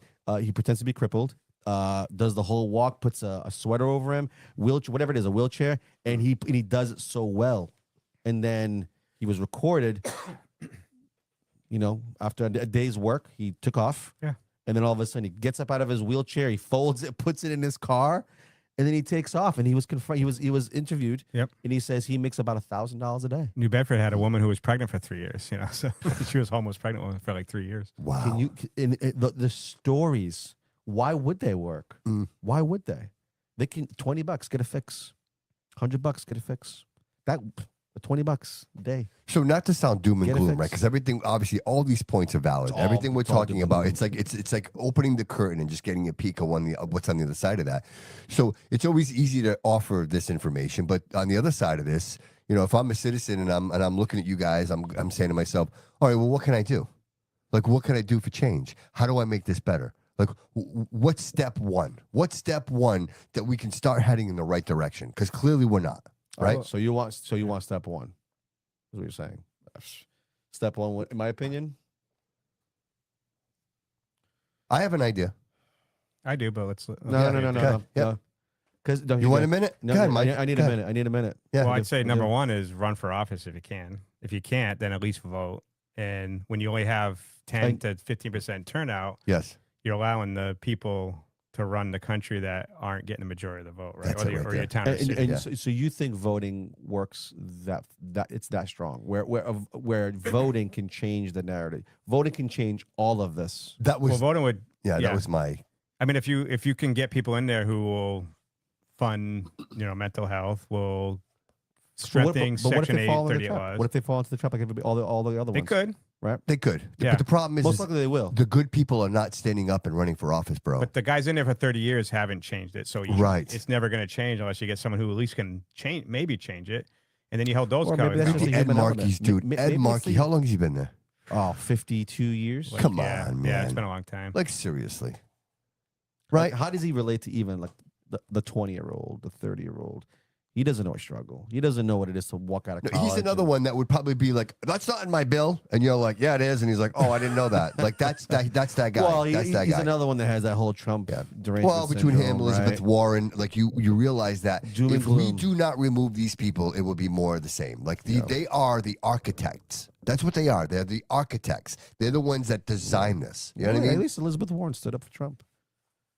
How much bullshit? I it don't was. know about what. When he did the State of the Union. So it was about the banks, interest rates, and the banks and all that, holding the banks accountable for certain shit. Mm, Yeah, she's so fixed on that, but all the other issues you're not fixed on. Yeah. Right. I'll never understand that. She's so fixed on lowering interest rates, this and that. But I what would about give her credit if Trump didn't call them all out at that State of the Well, Union. she was the only one that stood This- up. The State of the Union was if you stand for the people and not the Yeah. immigrants, stand up right now. That was Dude, none of them stood up, bro. none of them stood up. None of them stood up. Well, there was that They one sat lady, there. but they would have put the camera. They would have put the camera on her. Yeah, yeah. They Okay. refused to put the camera on that woman. Mhm. Let me give another one too, which I think we had learned this a bit in the blizzard, and the good message out there was like, hey, check in on your neighbor. Yes. I think like neighborhoods used to be very tight knit at one point in America, where let's say like a little kid stole from a convenience store. Mhm. The convenience store clerk could grab the kid by the ear, take him home. Everyone knew each other. Everyone took care of each other. It Yes. takes a village to raise a child. Yes. Now I feel like when's the last time you talked to your neighbor that you didn't know? Right. Like went across the street, Right. knocked, just said, hey, Yeah, see, luckily for me, I know my neighbors. Yeah. I grew up in a different time. because we're all going through the same shit. Sure. Right. Right. But we're Yeah. all kind of isolated on a phone. Yes. We need more human connection. More Yes. like I think it's Yeah. like the I completely the agree. town hall where we can all meet once a week and have Mhm. conversations and do Yeah. yeah. Yeah. Well, Yeah, I maybe agree. that was part of the plan. Yeah. You know, But but even that, like to your point, Mike, we go to the city council meeting. I go, you Yeah. go. There's Yeah. nobody there. No Dude, one's there. nobody shows They're up. watching at home maybe, but Yeah. you can't really voice your opinion at Right. home, right?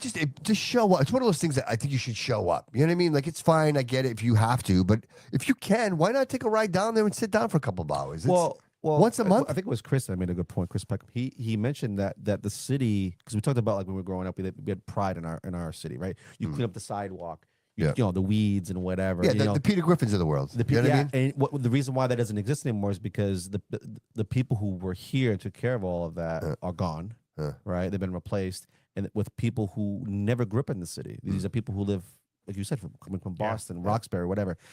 And for them here, that sense of pride in neighborhood and knowing your neighbor is completely gone. Right. The only time you know your neighbor is if you live in a cul-de-sac somewhere in Sure. Swansea, Somerset, and that's the people you know because there's a sense of pride that you just know who's in your neighborhood. right. Yeah. Here, Yeah, you don't. If someone so many people don't even know. go back like 30, 40 years ago, if someone was breaking into a house across the street, you'd call the cops or you'd go get a few boys over and run over and meet the guy. Absolutely. Right? Absolutely. Now it's I'm not snitching I ain't snitching. Yeah.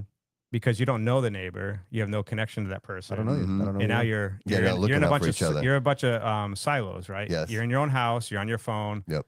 there's not a really, and that might be, hey, more community events. We can get, like the police used to have those nights where you come out, they had the K9 in one corner and you talk to the cops and people got together.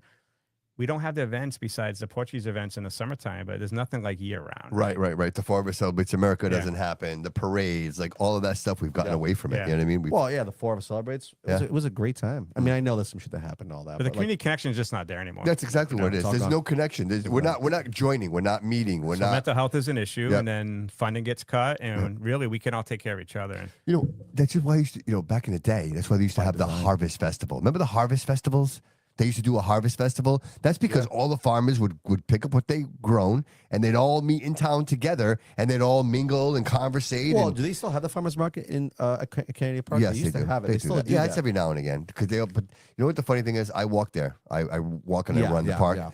If you go on a Saturday, one side they're giving away food to the homeless, and then on the other side, people are showing up to buy fresh vegetables. It's like it's the most odd thing to see. You know what I mean? People paying for fresh vegetables, and other people are getting food because they can't. You know what I mean? Like it's such a weird dynamic to see that. You know? Well, listen. It's always existed. It's always been that way. Yeah. I mean, nothing's changed.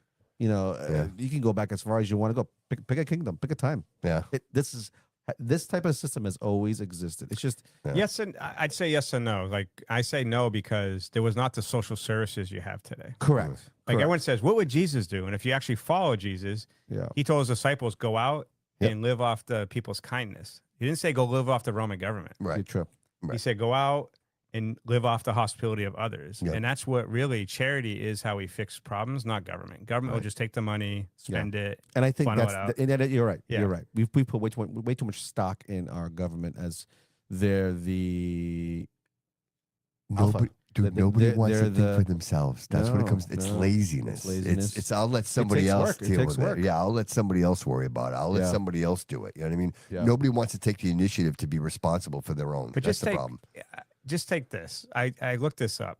In America first became, and you go to 1776, we had a few revolts. We had we revolted for the tea tax and the The stamp act, Boston Tea right? Party. Yep. If you study George Washington, we actually had a whiskey revolt. He had to send the troops in and put it down because he put a tax on the whiskey, and everyone went crazy, right? So we were fighting on basically like a 1 or 2% tax. Now we pay 50% tax, while 40% of the country pays no federal income tax.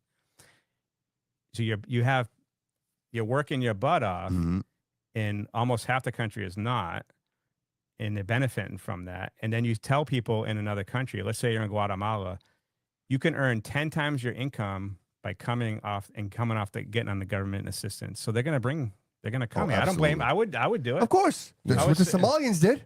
Everyone do it. Why would you not do it? Right? Yeah. So I don't blame anyone for taking advantage of it. I blame the people that allow them to do it. Right. Right. So you set up this incentive net, and everyone's like, you got to be more compassionate. It's like, well, there's like 1 billion people on earth living on $1 a day.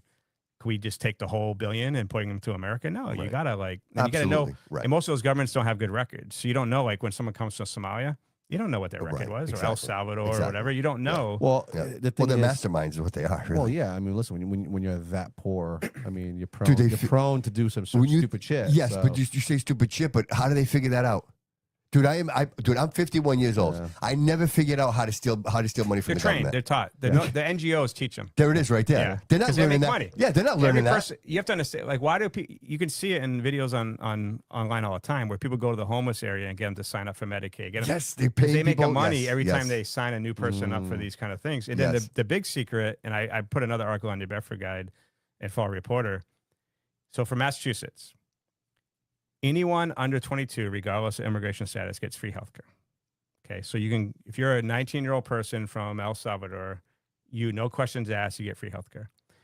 Everyone else gets free healthcare in the emergency system. So they've turned the emergency system into primary care, because if you're over 22 or you're here illegally, if you go through emergency room, it's paid for by Mass Health or the program they have. But if you go to a regular doctor, you can't get it. So what are they doing? They're turning, in California, Massachusetts, they turn them into the primary care in the emergency rooms.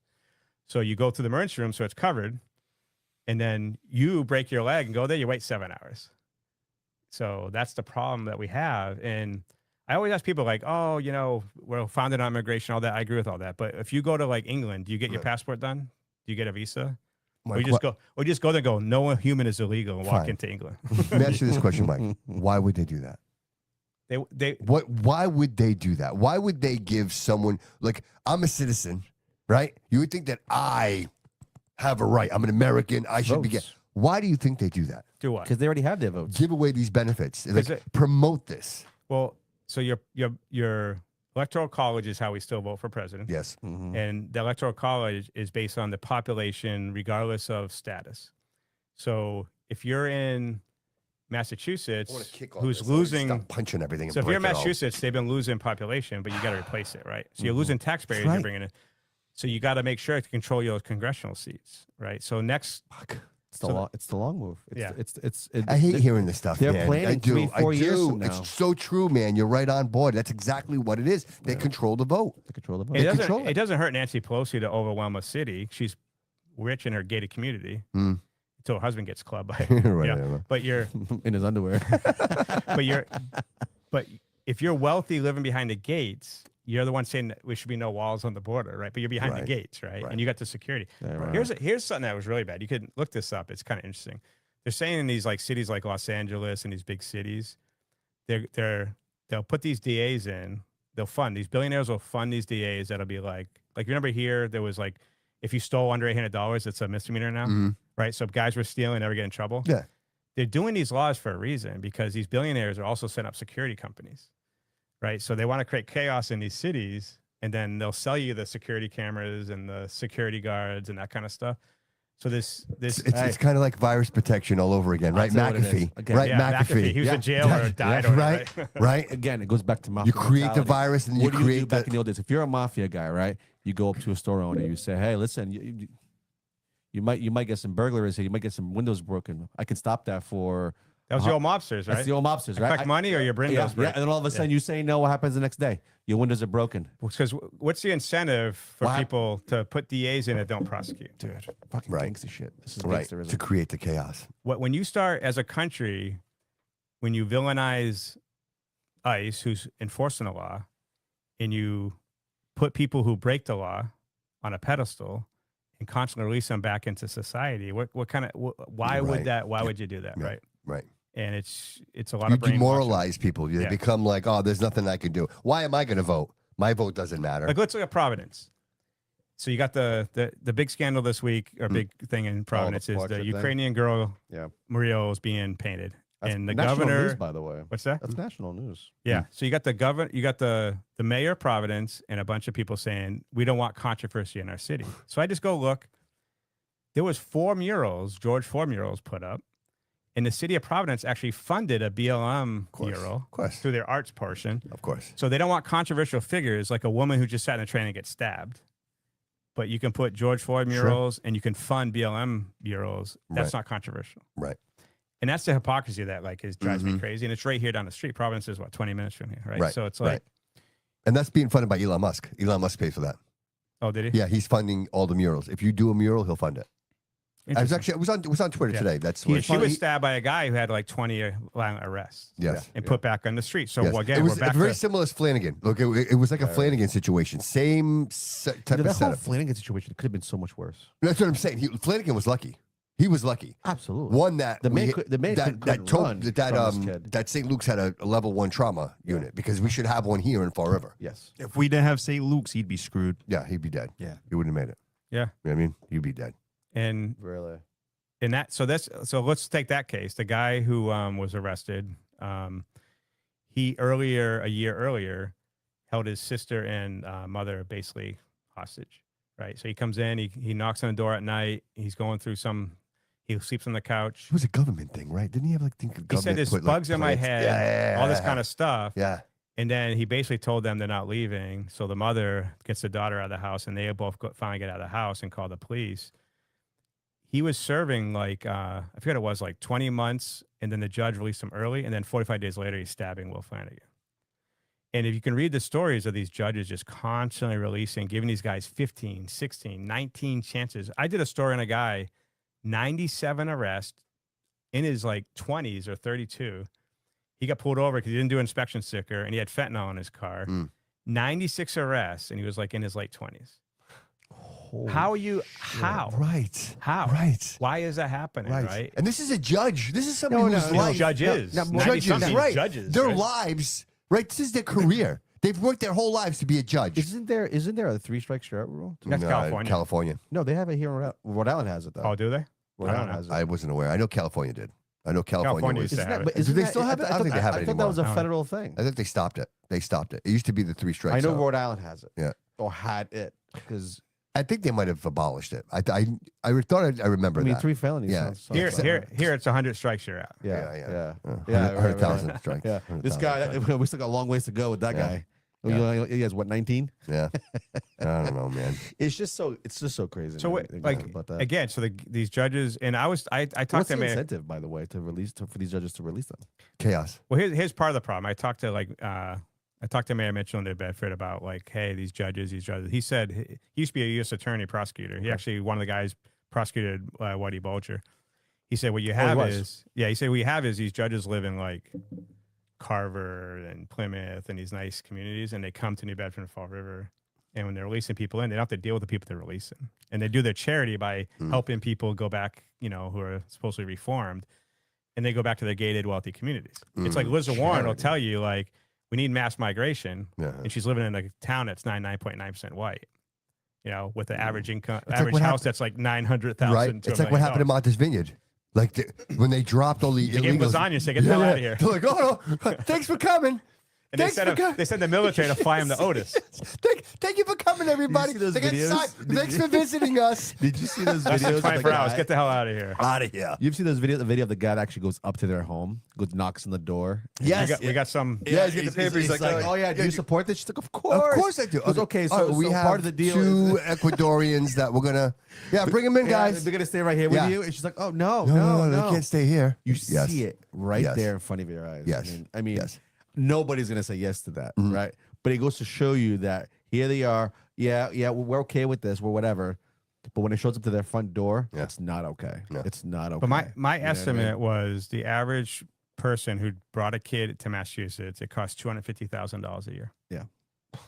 to bring one single child to the. So if you brought let's just go. If you brought, and here's the problem, and me and Alan Silvia had a problem with this because he voted against veterans preference inside of this system. It took 2.5 years to get that. If Mike Silvia, 20-year veteran, go back, 3 years ago, went to the shelter without a kid, I'd be turned away. But a girl who brought a kid from Guatemala through all the states into Massachusetts would actually be accepted because the right to shelter law was written as a woman with a child, a pregnant woman, or anyone with a small child. Yeah. So what happens is, a veteran could get denied because I didn't have a child, but someone from another country would come here, and Healy misinterpreted the law. In my view, the law should have said if you became homeless in Massachusetts. It didn't mean what legislator would ever write if you become homeless in all 50 states, every territory, and every country on the earth, you get right to shelter. Who would ever write that? Nobody. Okay, Nobody. so that was a law, and she decided to anyone who got here. So I found out it was like $60,000 in transportation costs. The hotels were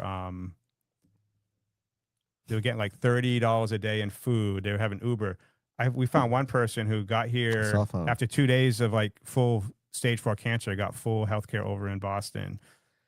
It turned out where you go from hotels, transportation, school system, mass health. It was like $250,000 a piece per person that was in the system. That's why it was $1 billion a year for the migrant crisis in Massachusetts. That's and then, wild. of course, she cleared them all out the year before election year. So last year it got all cleared out into the home base program.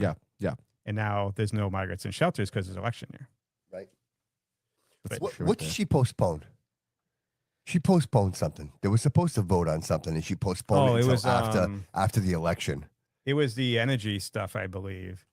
They said we were gonna. Yeah, you're Yeah, right. it was the energy stuff. There was a few things. One is your bill could get delayed until the summer, but you got to pay interest on that. Yes. So you paid less, but then your bill. We'll give you a break. Yeah, but then you got to pay interest on Right it. now. And interest was like 8% or something. It wasn't like. Isn't that fucking stupid? Yeah, And, and here then- we are, a bunch of fucking retards paying our Yeah. fucking bill. Well, that's a great. It's a great topic, right? So we had one nuclear power plant. We Stupid. closed it down because Yeah. gas prices were so low at the Yep. time. They closed the Plymouth down. Yeah. And I'm sure for health purposes too. I mean, we don't want that fucking smoke. No, it's clean. It's No, clean. it's clean. It was It's clean. It was nuclear. clean air. Nuclear. Nuclear program That's is clean steam. for carbon, Hey, for everything. That's just hey, water boiling. That's Yes. steam. all that was? That's literally just steam. That's Yeah. just boiling Nuclear water and you get power. energy from the water. Nuclear energy is probably one of the most cleanest energies is. in the world. So it provided enough. It provided between 10 and 50% of all the energy in Massachusetts. We Mm-hmm. closed it down because the gas prices were too cheap. So selling nuclear energy was not. It was not. Now it would be perfect. Right. We closed Brayton Point down, Mm-hmm. right? And we closed all these coal facilities down. And then Healy is famous for saying, "I also shut 2 pipelines coming from Pennsylvania, which would have been LNG, Yep. which is cheap stuff, Yep. Or shale. People heard of shale. And now I did a post last week where our gas bills are up. It was something like 200% since 2016. Electric bills are up like 60% since then, all because of we're saving the planet, right? So, I think we have don't we have one for that, Jody? Energy? We do. Yeah. oh yeah, so that's the one. So is it 129? So more than doubled your home gas since 2016, and 61% your electricity. And these are mostly. So these are mostly the Mass Save program, Right. right? And Right. the public, you pay like 34% of your bill into the public benefit, and then there's the build out part, distribution, delivery. Yeah. And I seen bills where it said like $1 usage and like $22 delivery. So it's like that's the problem is the delivery charges in the public benefit, Right. which is those free light bulbs you get. Yeah. Those free right, home right. assessments. Well, It's they're not doing free. they're doing the It's not heat free. pumps too, right? If you buy the heat pump, they give you a discount. If you use their Yeah, but Dude, who, it's but who such can a- afford that? well, they want to go all electric. So that's the idea. The idea is to go all electric. So she delayed their plans Yeah. of being carbon neutral by a certain date, so we wouldn't get hammered this year. But once she's reelected, you'll get it all back. Yeah. That's the problem is they all become moderate in election Generally, cycle, yeah. and then it's all back to That's all back. Well, to the pit. You know, we kind of see it with Coogan, right? But every time we come back, we go. It's a little less. Yeah, It's well, a little less. It's a little less. We accept less and less and less and less. Right. Right. Well, that's what it seems that way. Yeah. I think part of it too is because we do live a great life. I do say it. We have everything. We can eat out all the time. We get people delivering Taco Bell to your house. Sure. Right. Sure. So you now take for granted that, hey, my life's not that bad. Why go vote? Right. And deep inside, you're not in the bottom of Maslow's hierarchy of I need water, food, and Right. shelter. Right. You don't even need self-esteem nowadays. You're right up to the top. So Yep. you're living a great life. You're like, that's why we have 10, 15% turnout, in Fall River. Because even though it seems bad, it actually is not as bad as it could. Now, if the country was falling apart, you'd see a lot more people voting. I think. Yeah, but Right. couldn't the voter numbers be up and still vote for that same person? I mean, it Yeah. just seems that there's Yeah. a lack of like, I don't know. Pride Well, or why do something. people show up to a presidential election and they don't show up to your local Well, I think election? it's the idea that the local doesn't affect me as much. Yeah, It but affects it's you the more. opposite. It really is it the affects you opposite, right? more- Your local government really affects you so much more. I mean, obviously the Well, federal. I mean, when I got to hug up 30%. And $2 billion was spent in the last election. So you're rounding up the vote too, right? You ever see gangs in New York Yeah. when they're all getting the tweed is getting them all in there, and he's like, get in. He's like, I already voted. He's like, shave him and get in there again. Yeah. Yes. There was no IDs back then for sure, right? So it's like they always say that's it's a good not point. about the vote. It's about who counts the vote. and that's why they give them the bread off the boats Yes. from England. Yes. They're like buying the vote. Yeah, so they're buying the politicians vote. are Well, that's you know. again, it's always existed, right? Yeah. I mean, Yeah. But that's then, that was and probably, that now. was probably, I wouldn't say more corrupt time, but there was a lot of corruption during that time. I Yeah. mean, Oh, yeah. Yeah, you We've couldn't always track had it. corruption. Yeah, you couldn't definitely. track it. Now we get to Yeah. at least see it and report on it more. Yeah, right. But we have less media, Mm-hmm. local media. Think of the media. There used to be media inside City Hall all day long. Yeah. There used to be like the Herald when Herald News was really big and Yeah. WSAR was really big. They're Wasn't like it- 10% what they used to be. Wasn't it FR Media that was always in there? It was definitely the Herald. I know like a lot of people. I would remember. be- I grew up with the Herald. they Well, were it was always always in the there, Herald, yeah. right? Yeah. And it just with the media, with social media, Mhm. the money, advertising money fell off, and then they started cutting. So the staff is a fraction of what it used to be. Yeah. So you don't have the media coverage on all this stuff. Now it's all, You don't think some of that was because of just the reporting? I mean, because I gotta be honest with you, like I remember the Herald News just falling off the cliff. Like the reporting became so lopsided, one-sided. None of the stories made any sense. It was problem with the Herald is they put up a paywall, Mm. and everything's free out there. So why would you pay? So that's Yeah, their right. the business Unless you model pay doesn't Boston work Globe. anymore. Yeah. And then we don't have to talk WSAR, but if no radio but is dude, just, everybody wants. but I'm just saying radio has obviously Sure, fallen sure. off, right? Right, No one's listening to AM FM really like it used to. Mhm. It was big in the 80s when you didn't have downloads for music. Now no one's going to listen to someone telling you what they want you to listen to Right. for music, right? Right. And then if you turn it on and it's paid programming and all that kind of stuff, people don't go to it naturally every day. Instead, your social media feed is what people want. So, I mean, not to bring it up, but like, so something like WSAR, you were looking to invest in something like that. So what was attractive to you about that? Not to talk about the details, but like you're buying a radio station, you're saying that it's probably not a good idea. What was attractive about that to you? I thought I could get it to, the problem with WSAR never had a really social media presence. And I thought if you match a social media presence with radio, we can make it work. So that's what I was always looking at. But then there's a point where I just, walked away. It just wasn't financially valuable. It wasn't what I thought I could turn it to what I needed to be. So, that's. I mean, that's a great idea. Like when you think about what you do, like with the Fall River Report, and then you encompass, like having something like this, like literally a panel of conversation to discuss that. To me, I was on board, bro. I was like, this is a brilliant idea, and you can make this work. But you realize quickly that there are powers that just don't want that information to be released. Like they'll do whatever they can to control the narrative, and if that's what they want, then that's what they want. But at the end of the day, it breaks my heart, brother, because I saw the vision. Like I was all in, dude. The idea of having a Fall River with, you know what I mean? Like flagship, like having flagship, like here, because New Bedford does. Of what it once was. Yes, of what it once was. Like New Bedford. The plan I had was from 6 in the morning to 8 at night was going to be all local. And away from the paid programming, away from the national stuff. Like nobody knows this, right? Nobody knows this, right? Like this is great information. Like because that's what I enjoyed about when you told me all. I'm like, wow, this is going to be amazing. Like to leverage the app. So in my view, you don't need to turn on an AM station. You can literally put your phone in your holder and hit the app and listen like it. So the young kids today don't really think it's radio if it's on an app. Right.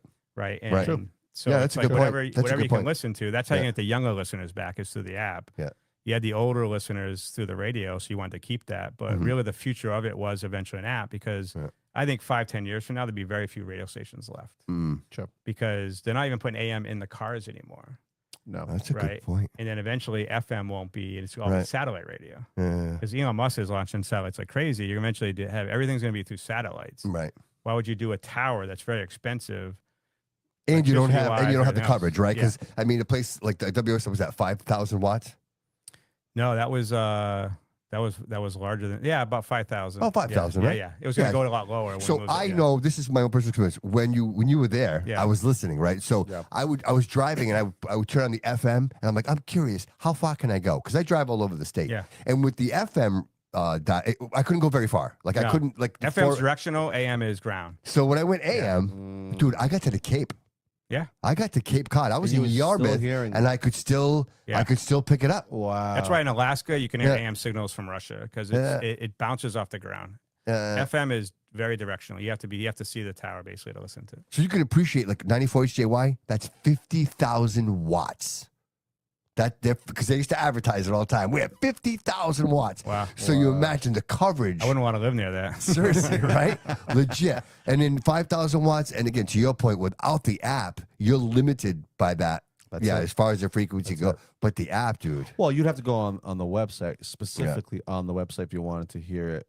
Oh, yeah, you could do your WSAR website. Yeah, you go to the website. It just seems so like archaic at this point. I mean, at this point, you would think they would have had an app. They did. So they had an app, but it wasn't promoted very well. It wasn't pushed out hard. Yeah. Jeez. Yeah. Jeez. Well, they did fix a couple things in it that made it better.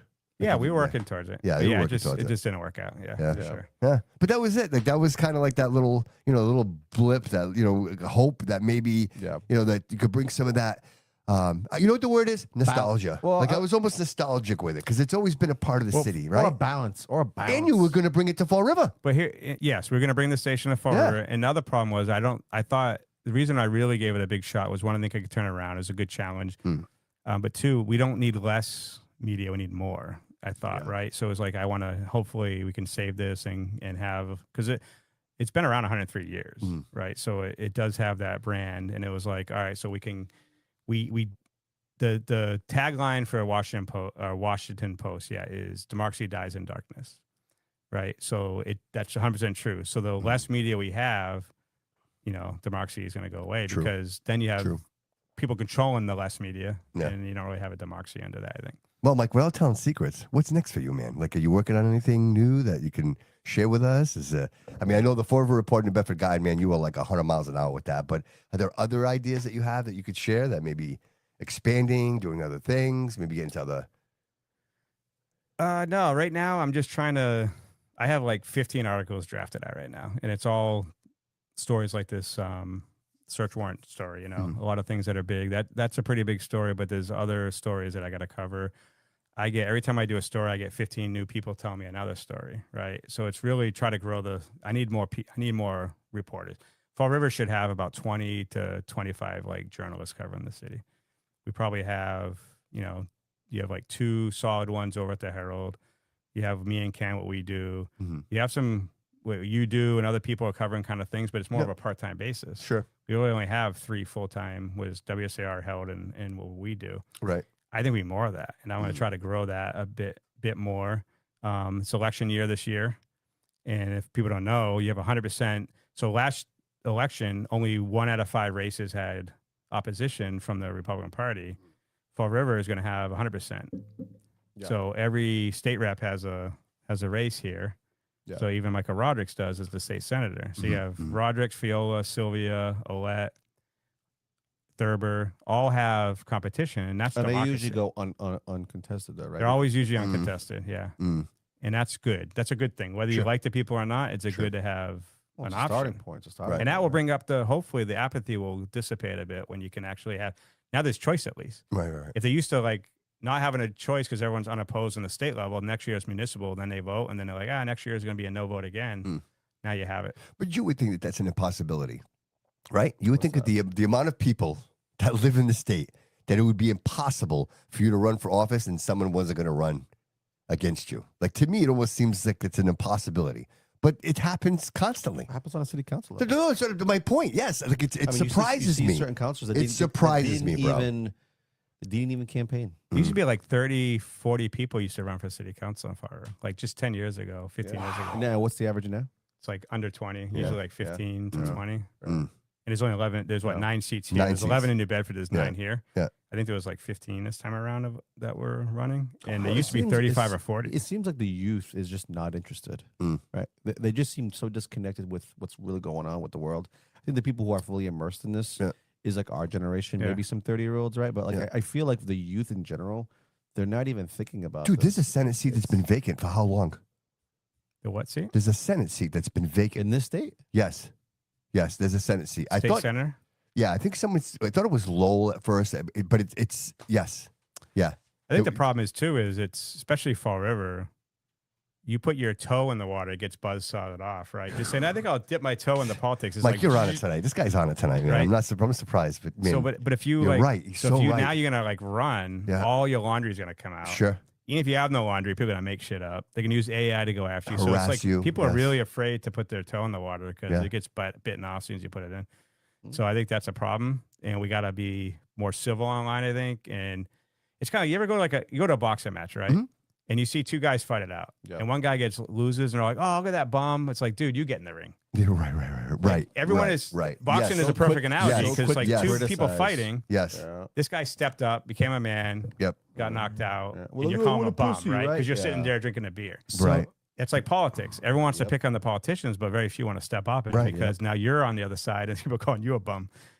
It's a vicious circle. It's like you can win riches by doing it, but you also go in it, and you're gonna pay a price politically, especially if it's a control of families that have been controlling an area for a long time. Yeah, so you're kind of right, Bobby. Kinda. Just a little late. What? I'm just kind of right. Yeah, you're just kind of right because actually, in the Middlesex district, there was a death with Senator Edward Kennedy in October, and it's his seat. Yeah, and it was in October 2025, and there was a special election that was held, and Vanna Howard won this special election on March 3rd, 2026, and was sworn in office around March 18th, 2027. And how long was that vacant for? Does it say? It was from October to March.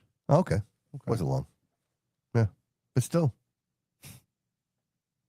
Fuckers. And this is what we deal with, bro. Right? You know, to his point, I mean, he does make, Mike makes a valid point. The fact you are seeing, you are seeing a little bit of, the right per se. Obviously, this is a blue state. We've seen a few candidates on the right actually running, which is typically you just don't really see that in this state. Yeah, but I see on an executive level, like the governor. Yeah. Right. We've seen some Republican governors and Yeah, but how many had some good success. How with many them of as those well. Republicans are Democrats? Right, you see it all the time. Well, like they're like, I'm going to run as a Republican. Well, you've been a Democrat your whole life. All of a sudden, now you decide you're a Republican. Like, and again, is it just self-serving? Is that what that is? Of course. Is it right? Falling out with the party, Right. you go to the enemy. Right, right. I think people were scared too. Yeah. And now when Fall River goes 51% Trump, they become less scared, right? It used to be, so you have to look at the numbers. In 2016, Trump won Fall River Trump got 25% of the vote.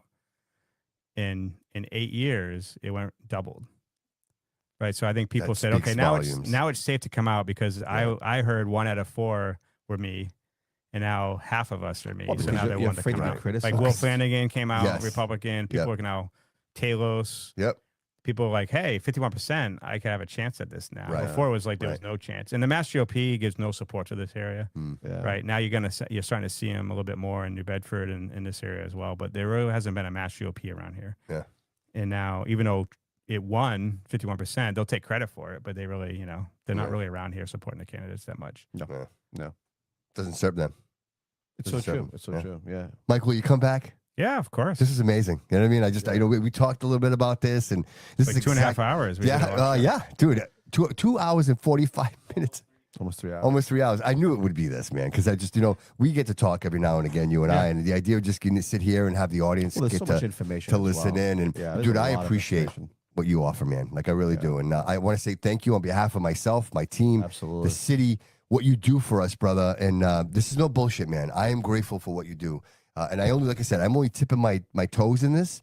And like the buzzsaw, like ripping every one of my toes out. So I'm kind of backing up. So, dude, I give you a lot of credit, brother. Like you're really, I don't think people realize how much you stuck your neck out for the city. Like you do this and you do it selfless. You know what I mean? So I appreciate you, brother. I support you. And if there's anything I can do on this end to support you and your cause, dude, I'm in 100%, man. I appreciate 100%. that. Yeah, I appreciate you, bro. Yeah, Thank thanks, you. Mike. Thank you. Appreciate that, buddy. Anything you want to offer? No, No, I just share this, get Bobby's podcast out there, and always tune in because how many you had? 104? Yes. Actually, it was 137,000. No, how many podcasts have you done? Oh, 104. 104. Yeah, 104. I mean that's amazing, right? So Thank you. We Thank got to you. get to 200. I know. I'm on He's my been way. doing this for quite some time. Yeah. I mean, you've been, Yeah.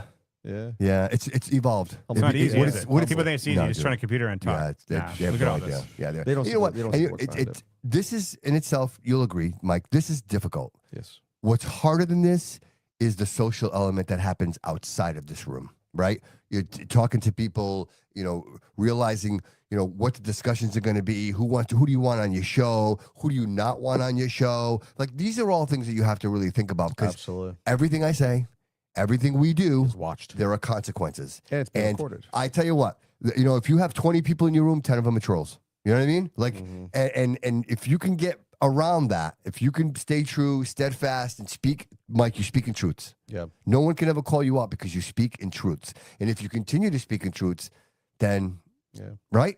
You're good. How about you? What you got going on? Anything? Busy. Oh, just busy. Yeah? Busy with work. Yeah. You're growing, right? Yeah, I'm growing, man. So people, listen, it's spring. It's April. If people Well, want let to me get tell you something, some paint done, do it So now. Call is- now. So now is the best time. Springtime, weather's getting warmer. I mean, it's wet.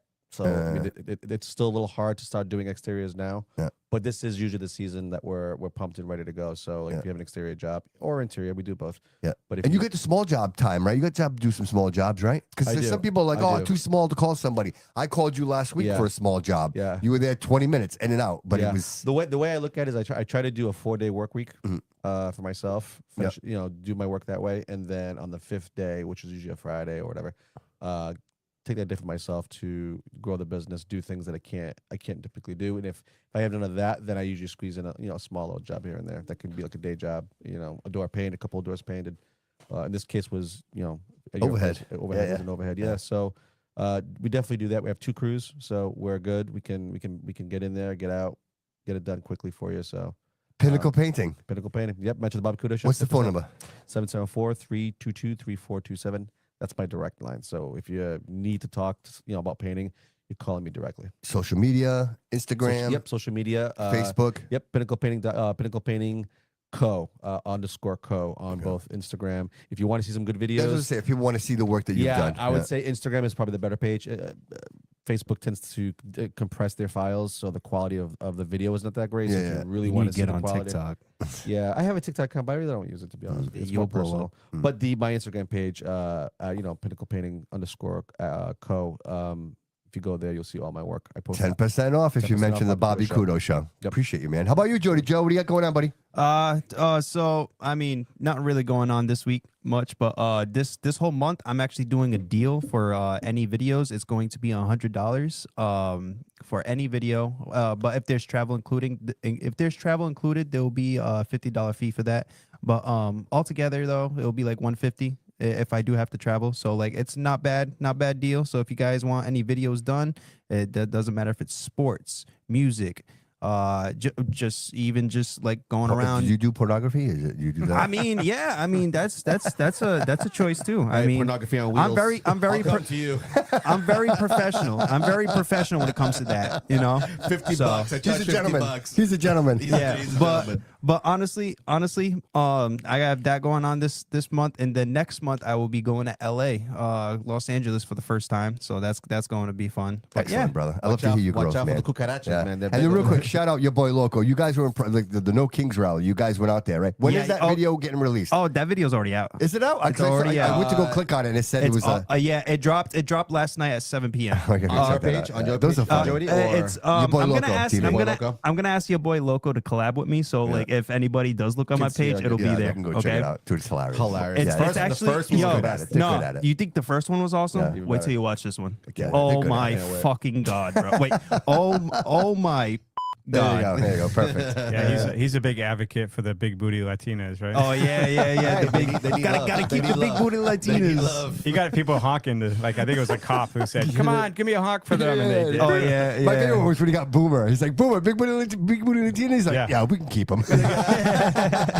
Yeah, he's awesome. Great stuff. yeah. Everybody, make sure you go over to like, follow, and subscribe. Troy City Mortgages, Dave Pereira, 508-207-5864 for all your mortgage needs. David at TroyCityMortgage.com. And again, the Fall River Reporter, New Bedford Guide. Go show Mike some love. Pinnacle Painting, Jody Joe, the Bobby Couto Show. Thank you so much for being here. We appreciate you. Remember, and always remember, that all roads lead here.